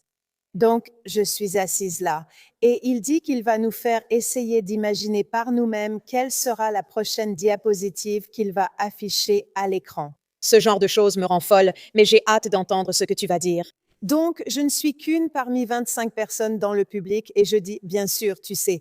Alors, j'essaie d'imaginer ce que ça pourrait être et je me trompe complètement. Et puis, après 3 ou 4 diapositives où je n'ai pas réussi à le faire, je me dis simplement, bon, je vais juste laisser ma main dessiner ce qu'elle veut dessiner. Et bien sûr, à ce moment-là, la main a dessiné, je crois que c'était des moulins à vent, et là, la main a dessiné les moulins à vent. Et je me dis, eh bien, c'était intéressant quand j'ai lâché prise sur mon intellect, quand j'ai laissé de côté ma pensée rationnelle. Dans mon effort, comment ma main a-t-elle fait ça?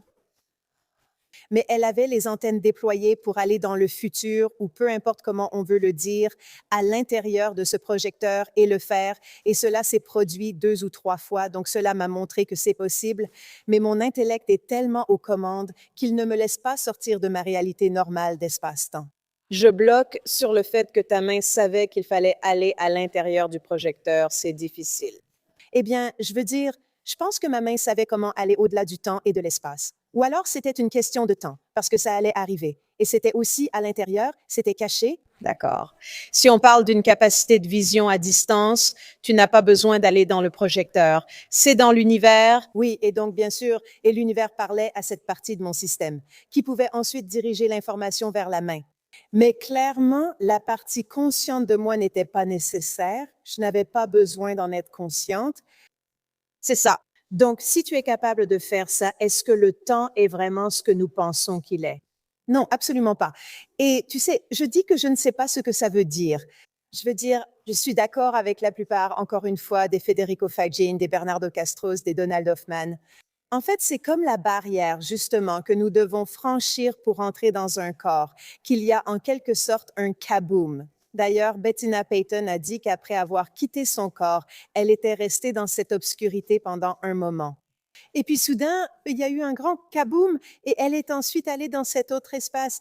Et j'aime bien cette idée. C'est comme s'il y avait cette barrière presque imperméable de ma croyance dans le temps et l'espace qui m'empêche normalement d'interagir au-delà du temps et de l'espace. Pour certaines personnes, c'est perméable. Elles peuvent visualiser à distance, spatialement et de façon précognitive. Ça me paraît aussi logique que si c'est possible, ce que je crois, alors c'est plutôt utile. Explorer parfois au-delà du temps et de l'espace, juste pour voir à quoi pourraient ressembler les possibilités. Si je dois prendre une décision, est-ce que je ne devrais pas naviguer comme s'il s'agissait simplement d'un autre ensemble de données? J'ai demandé à ChatGPT si je devais, tu sais, les avantages et les inconvénients de cette décision. Est-ce que je ne devrais pas calmer mes filtres? C'est comme si on apprenait tout sur comment prendre soin de nous, manger sainement, faire de l'exercice et bouger. On ne nous dit jamais que des filtres guident notre réalité, alors qu'une grande quantité d'informations pourrait être disponible si tu apprends simplement à les atténuer et à aller explorer de temps en temps. C'est ce que sont les archives akashiques dont de nombreuses traditions religieuses ont parlé au cours des milliers d'années passées. C'est à cela que les gens font référence lorsqu'ils parlent des archives akashiques, qu'il existe un endroit entre guillemets, où cette information était, est et sera, et cela existe. Et tu fais une petite danse, tu tournes sur toi-même 3 fois et tu dis, tu sais, bébé bidi boum, et tu es dans cet espace et tu peux y accéder. Et Elisabeth Krohn a parlé du moment où elle a vécu son expérience de mort imminente. En fait, elle est tombée dans cet endroit, disait-elle. Tu peux traverser le temps, tu fais juste, tu le traverses, tu vois tout. Et tu sais, j'ai dit était, est et sera, parce que dans la tradition juive, l'un des noms de Dieu est un acronyme pour était, est et sera. C'est l'idée qu'il existe quelque chose englobant espace et temps simultanément. Nous ne pensons pas que notre conscience ait été placée quelque part, mais si nous réalisons que notre conscience peut être non locale, non attachée à nous, alors à chaque instant, nous la dirigeons en fait dans une direction qui va guider ce que nous percevons comme réel. Donc, si toutes les informations existent dans l'univers, certaines choses ne se sont pas produites. Je ne dis pas que tout est déjà déterminé ni qu'il n'y a pas de libre arbitre.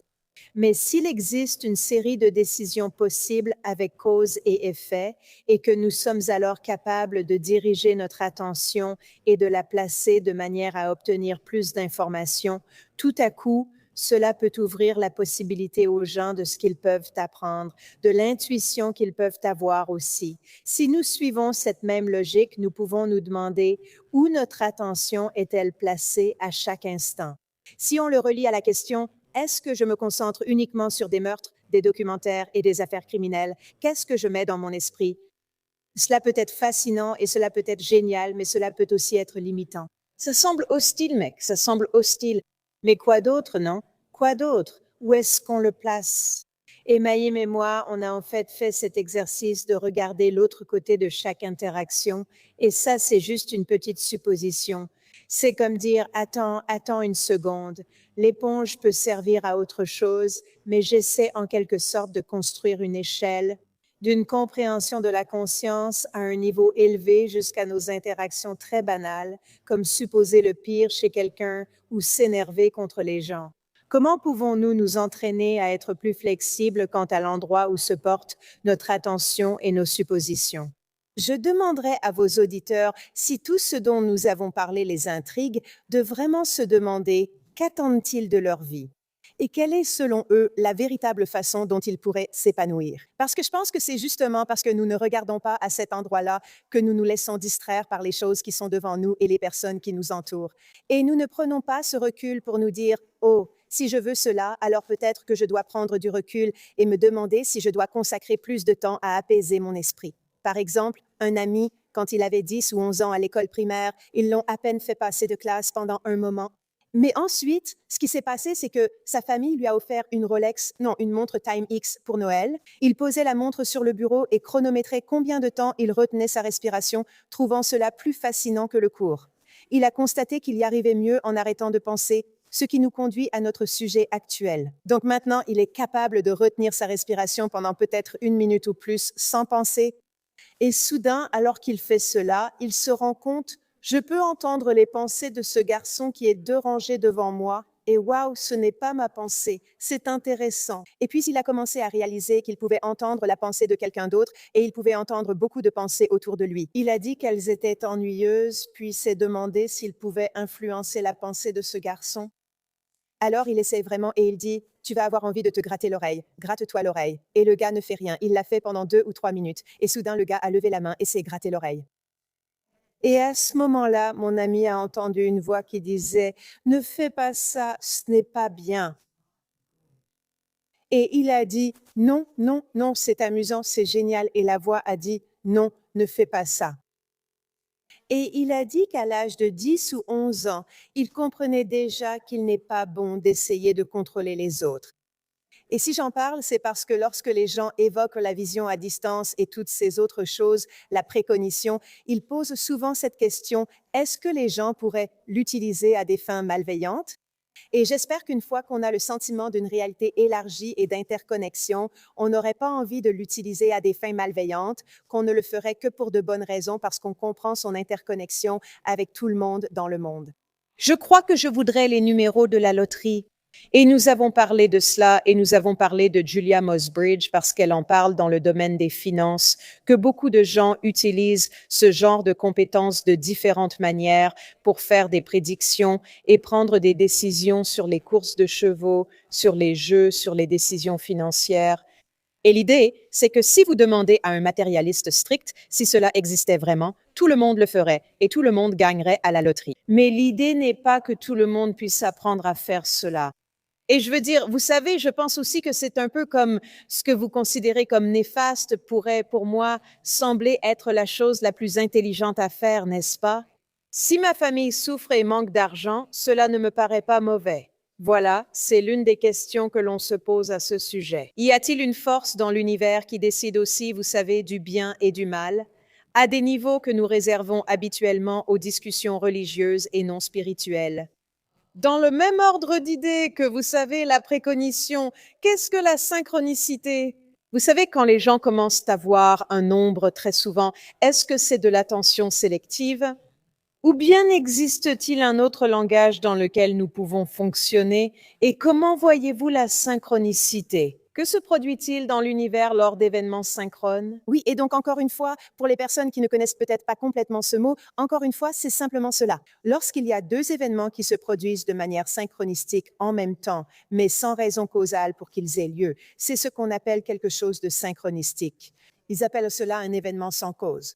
Et donc, cela implique que quelque chose dans l'univers réunit ces choses de manière interconnectée, peut-être en raison du désir sincère d'une personne ou d'une autre, ou pour une autre raison. Et donc, c'est juste pour que les gens le sachent. En tant que directrice de l'Académie pour l'avancement des sciences post-matérialistes, nous avons publié un livre d'essai sur la synchronicité, rédigé par différents scientifiques et universitaires. Avec leurs expériences de synchronicité et la façon dont cela éclaire leur compréhension de l'univers. Et donc, en fait, je crois vraiment qu'elles se produisent plus souvent. Quand vous êtes, en fait, peut-être que je pourrais dire, en train de lâcher prise un peu et de vous permettre de vous déplacer de façon un peu plus spontanée dans le monde, plutôt que d'avoir. Vous êtes ouverte et ne cherchez pas à tout contrôler pour obtenir un résultat, cela exige donc cette ouverture. Je dirais aussi qu'il semble souvent y avoir un réel souhait de la personne. C'est ce que j'observe dans certains exemples. Donc, évidemment, c'est Jung qui a inventé ce terme parce qu'il croyait vraiment qu'il existait cette interconnexion dans l'univers. Cela permet à des personnes ou événements de se réunir pour faire avancer ou apporter une nouvelle compréhension dans votre vie. Et je pense qu'un exemple d'une de mes propres synchronicités a été lorsque ma professeure de méditation, lors de mon année sabbatique avec elle, alors que nous étions assises au bureau et que je m'apprêtais à rentrer enseigner à l'Université de l'Oregon, elle m'a demandé « Alors Marjorie, vas-tu te marier ?» J'ai répondu « Non, je n'ai pas envie de me marier car je ne pourrai plus faire ce que je fais avec toi, comme partir un an ou faire de la recherche. » Elle n'a rien ajouté. Et puis je rentre chez moi à Eugene, dans l'Oregon, une semaine plus tard environ. Cet homme m'appelle et dit « Je m'intéresse à la méditation, j'ai entendu que vous avez un centre chez vous. Et j'ai eu votre numéro et je me disais que j'aimerais essayer. » Et j'ai dit, eh bien, et il a dit, mais je suis un peu sceptique, je ne suis pas sûre. J'ai dit, écoutez, je suis une simple professeure de neurophysiologie à l'université, rien d'inhabituel chez moi, venez essayer. Il est entré par la porte d'entrée quelques jours plus tard, le soir, pour le programme. Et je sens que je vais l'épouser maintenant. Je n'ai rien dit parce que je suis une responsable appropriée de centre de méditation. Donc, je n'ai rien dit. 7 semaines plus tard, après le départ de tous, il m'a dit, Marjorie, j'ai une confession. J'ai demandé quoi? Et il a répondu, je suis très attiré par toi. Oh mon Dieu. Et nous nous sommes mariés, tu sais, 1 an plus tard. Donc voilà un exemple de ces événements qui se sont enchaînés et que je ne pouvais pas expliquer. Et j'ai juste trouvé ça très drôle de savoir que j'allais l'épouser. C'est comme, d'accord. Donc je pense que si tu regardes le nombre d'essais dans ce livre, c'est merveilleux parce qu'il te donne vraiment une idée de toutes les différentes façons dont les gens ont vu ces choses se reproduire. Il y en a un magnifique de Jeanne Walton qui est professeure au Royaume-Uni. Elle partait camper avec sa famille en camping-car. Ils avaient une tente en plus car 2 familles étaient présentes, l'une dans la caravane, l'autre dans le camping-car. Quand ils se sont arrêtés à un endroit précis pour déjeuner, ils avaient étalé la tente par terre parce qu'ils devaient entrer dans leur camping-car. Et pendant qu'ils déjeunèrent dans le camping-car, des gars ont volé leur tente. Ils ne s'en sont pas rendus compte avant de regarder et de voir qu'elle avait disparu. La fille a vu des gars par la fenêtre arrière et ils se sont dit, qu'est-ce qu'on fait? Nous avons ces 2 familles, plus aucun moyen de camper. Mais ils ont quand même continué jusqu'au prochain camping et ils sont arrivés là-bas dans la soirée. Et elle demande presque bêtement par hasard, est-ce que vous auriez une autre tente? Peut-être qu'on pourrait l'acheter ou l'emprunter ou quelque chose comme ça. Et le propriétaire du camping dit, vous n'allez pas le croire, mais quelqu'un nous a laissé une tente aujourd'hui, plus tôt dans la journée. Et ils ont dit, vous savez, si vous connaissez quelqu'un à qui vous voulez la donner, allez-y, peu importe, nous n'en avons plus besoin. Et quand ils ont vu la tente, elle ressemblait presque à l'identique. Pas complètement identique, mais c'était le même modèle. Elle était vieille, il y avait différentes déchirures, mais elle était là. De l'univers, il y a une synchronicité, un placard. Comment pouvons-nous l'expliquer? Et ça me donne la chair de poule quand j'entends ces choses-là. Je me dis encore une fois que c'est simplement une partie de cette connexion au-delà du temps et de l'espace qui nous est accessible. Et d'une certaine manière, nous tombons dedans. Je pense que cela arrive plus souvent. Après ces éveils, bien sûr, je pense qu'on est probablement aussi plus attentive. Je pense que c'est probablement les deux. Et je veux revenir sur ce que tu as dit à propos de placer une pensée dans l'esprit de quelqu'un et de le rendre vraiment concret de manière positive. J'ai eu un professeur une fois qui a aussi décrit cette capacité et on s'asseyait dans la cour d'une école à côté de laquelle se trouvait mon bureau. Elle disait que si tu observes calmement une personne qui marche, tu entendras ce qu'elle pense. Et je me disais souvent, eh bien, c'est vraiment difficile parce que j'ai une imagination très active. Comment savoir ce qui est réel et ce que tu inventes? Mais ton exemple de placer une pensée et de les voir se gratter est intéressant. Et tu remarqueras aussi que lorsque tu poses ton esprit sur la conscience de quelqu'un d'autre et que tu es à proximité, il commencera à bouger un peu. Tu peux, si tu observes leurs mouvements physiques ou leurs réactions, ils peuvent se sentir entendus ou observés de la même manière que si tu fixes quelqu'un du regard. Finalement, ils vont finir par remarquer que tu les fixes à travers le restaurant et ils vont en quelque sorte te regarder. Donc d'abord, je pense que c'est important. Est-ce qu'on peut communiquer avec les gens à distance pour soit leur présenter nos condoléances, soit établir un lien avec eux? Certaines personnes appellent cela la guérison à distance, où l'on envoie de l'énergie. Mais peut-être parle un peu de cette idée de communiquer soit au niveau de l'âme, soit à un niveau non conscient avec les gens à distance pour peut-être offrir des idées, pas de manière néfaste ou comme « et je sais que j'ai peut-être fait quelque chose contre toi ». Avant de régler ça dans le monde physique, réglons-le dans le monde énergétique. Belle question et la réponse est oui et je veux encore te donner un bel exemple de cela. Entendu lors d'une réunion sur les expériences de mort imminente. Et c'était une femme qui a dit qu'elle avait eu un accident de voiture et que c'était un accident très grave et qu'elle avait réellement vécu une expérience de mort imminente. Et elle a dit que, alors qu'elle était hors de son corps et inconsciente, sans réaction de toute façon, une femme est passée en voiture et lui a adressé une prière en pensant à elle, peu importe, pour son bien-être, et elle a entendu cela. Et elle a dit, tu ne comprends pas à quel point ces choses sont importantes pour ces personnes en difficulté quand tu entends que quelqu'un s'est vraiment soucié de toi. Voilà un exemple et je dirais que nous savons que cela arrive, bien sûr, lorsque nos proches sont en danger ou malades. Cela nous touche d'une certaine manière, surtout pour les personnes qui sont émotionnellement liées. Absolument, oui. Et je pense que les gens ressentent que lorsque d'autres prient pour leur bien-être, cela semble vraiment aider. Il y a quelque chose dans cette interconnexion, cette positivité et ce sentiment que les autres veulent le meilleur pour vous qui aide vraiment. Et c'est peut-être en partie parce que cela nourrit notre propre système de croyance, notre envie de rester ici, d'être présent et d'aller mieux. La question est de savoir si vivre plus longtemps, c'est vivre mieux. Certains cherchent la longévité par des moyens étranges, sans garantie de vivre plus longtemps. Mais une partie de moi veut dire que je crois qu'il s'agit de vivre mieux, mais aussi de contribuer d'une manière positive au monde et de participer à nos propres objectifs d'élévation de nous-mêmes et des autres dans le monde. Pour moi, c'est sans doute ce qui nous permet de vivre plus longtemps et de choisir de rester ici. Si l'être cher comme un mari de 50 ans meurt, il est peut-être normal de lâcher prise et de rejoindre l'autre côté. Je ne juge pas les gens quand leur proche est parti et qu'ils veulent rester avec eux. Si c'est ce qu'ils souhaitent, c'est bien. Nous savons que les personnes qui reçoivent des prières ou qui font partie de groupes de prière guérissent plus rapidement de leurs problèmes médicaux. Alors, est-ce simplement parce qu'ils savent qu'on prend soin d'eux? Ou bien y a-t-il réellement une sorte d'échange d'énergie non physique qui les aide à accélérer le processus de guérison? Je vais conclure cette partie en demandant aux gens d'essayer. En cas de conflit ou pour présenter une idée, asseyez-vous calmement et pensez à la personne concernée. Pensez à placer l'idée, non pas à l'implanter dans leur tête, mais à la mettre dans l'espace entre vous dans votre esprit et à vous demander, sont-ils réceptifs à cela? Je pense qu'il est important de ne pas exercer d'influence agressive ou énergique sur les gens. Et peut-être que la façon de faire cela est de placer l'idée dans l'espace entre vous et de reconnaître que vous n'essayez pas de contrôler quelqu'un. L'autre chose à garder à l'esprit, c'est que parfois, on peut ressentir quelqu'un très fortement. Et je pense que beaucoup de gens peuvent s'identifier à cela. On peut se dire, oh là là, tout à coup, je pense à cette personne et c'est un peu envahissant. Il se peut qu'il vous envoie une sorte d'émotion ou de pensées qui ne sont pas forcément très positives.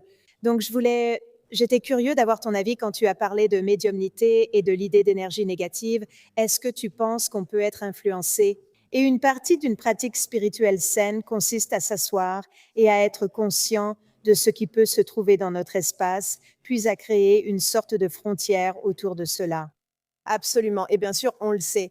Je veux dire, j'ai suivi des ateliers de Reiki et fait des stages pratiques et ils parlent souvent de ça, même avec le Reiki, cette façon de créer symboliquement une barrière de sécurité autour de soi pendant qu'on le fait. Et cela a soulevé un autre point intéressant dont je pense qu'il est important d'être conscient.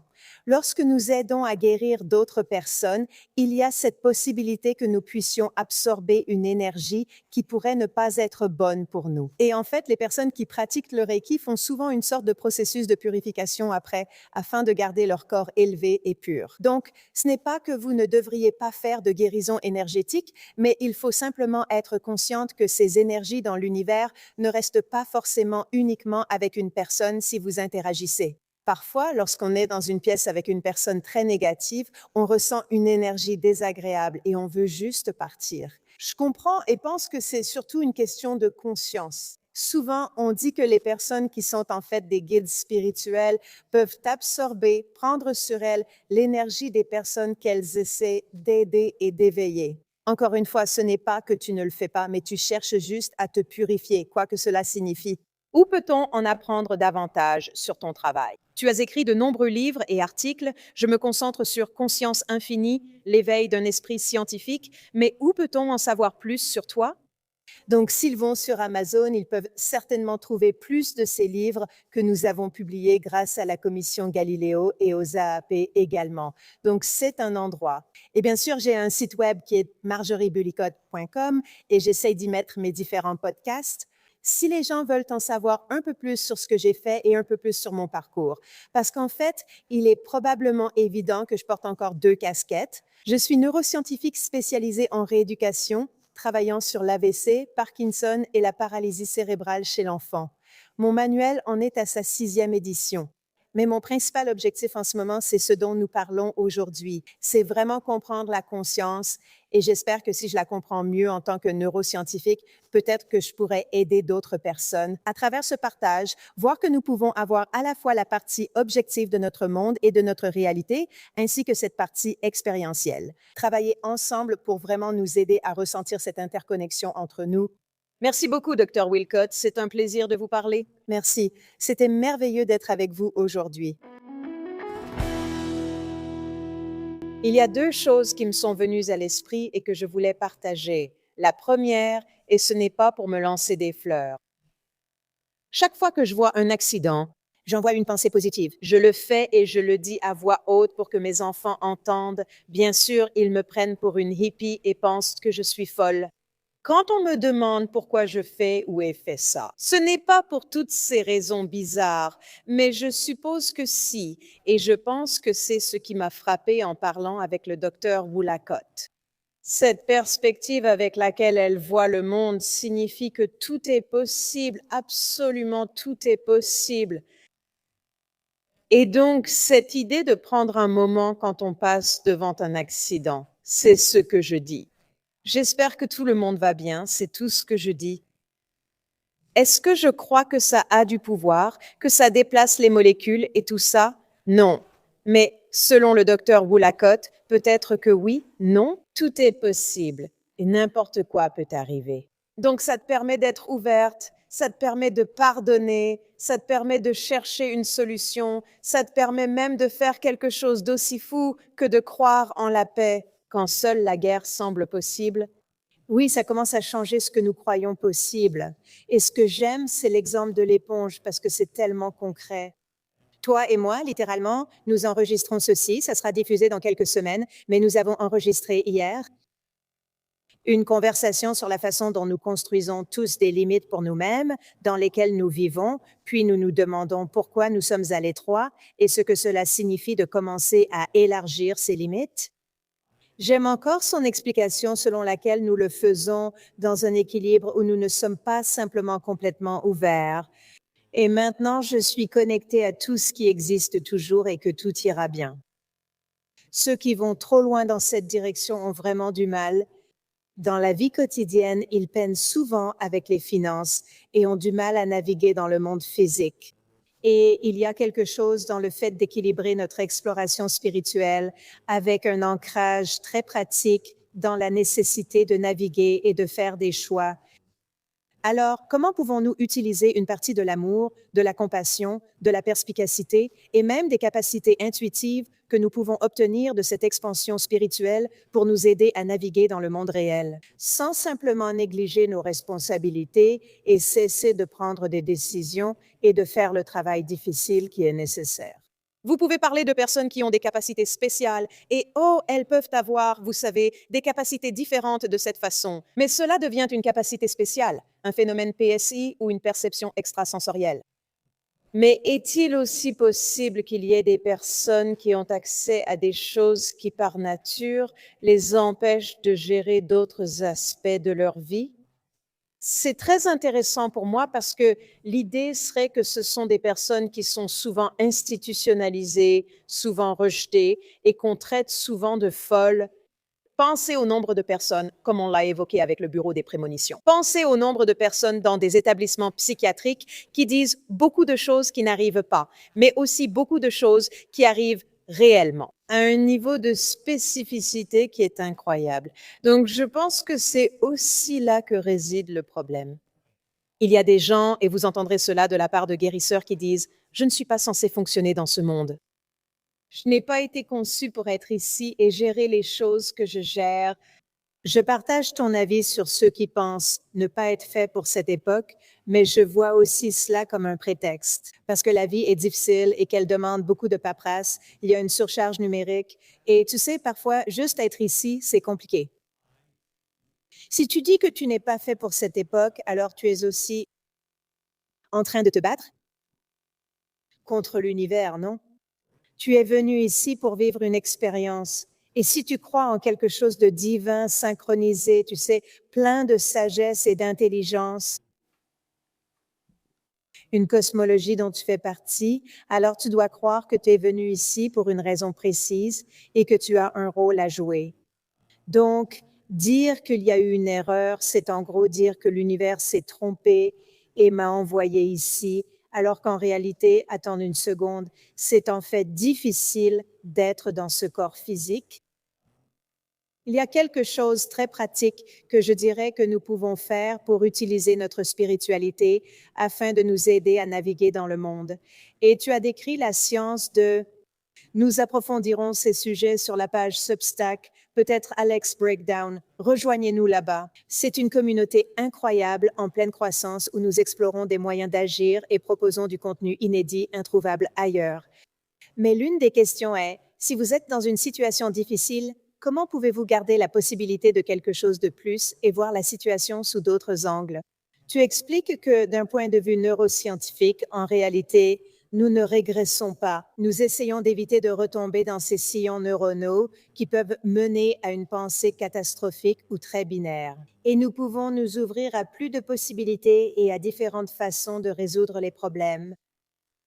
Le deuxième point est un peu plus spirituel et hippie. Il s'agit de réfléchir à la manière d'aborder les personnes dans votre vie avec qui vous pourriez avoir des conflits non résolus ou même pas forcément un problème, mais quelque chose qui doit être discuté. Pouvez-vous les approcher dans le monde non physique et commencer à répéter, à ouvrir la possibilité de communiquer? Et nous pouvons parler de ce que cela signifie concrètement et comment le faire. Et en lien avec cela, si quelqu'un revient sans cesse dans votre esprit, qu'est-ce que cela signifie? Qu'est-ce que cela pourrait vous inviter à faire? Et je pense que de la même manière, commencer à chercher des synchronicités comme repères peut vous aider à voir que vous êtes sur la bonne voie lorsque vous essayez de naviguer dans le monde. Absolument, j'ai aussi quelques conseils pratiques que j'aimerais ajouter à cela. Nous retrouverons donc les gens sur Substack pour en parler. Merci d'avoir été là. Rejoignez-nous sur Substack pour poursuivre cette conversation et bien d'autres encore. De notre propre effondrement à celui que nous espérons que vous n'aurez jamais, on se retrouve la prochaine fois. It's Maya Bialik's breakdown. She's gonna break it down for you. She's got a neuroscience PhD or two. One fiction, and now she's gonna break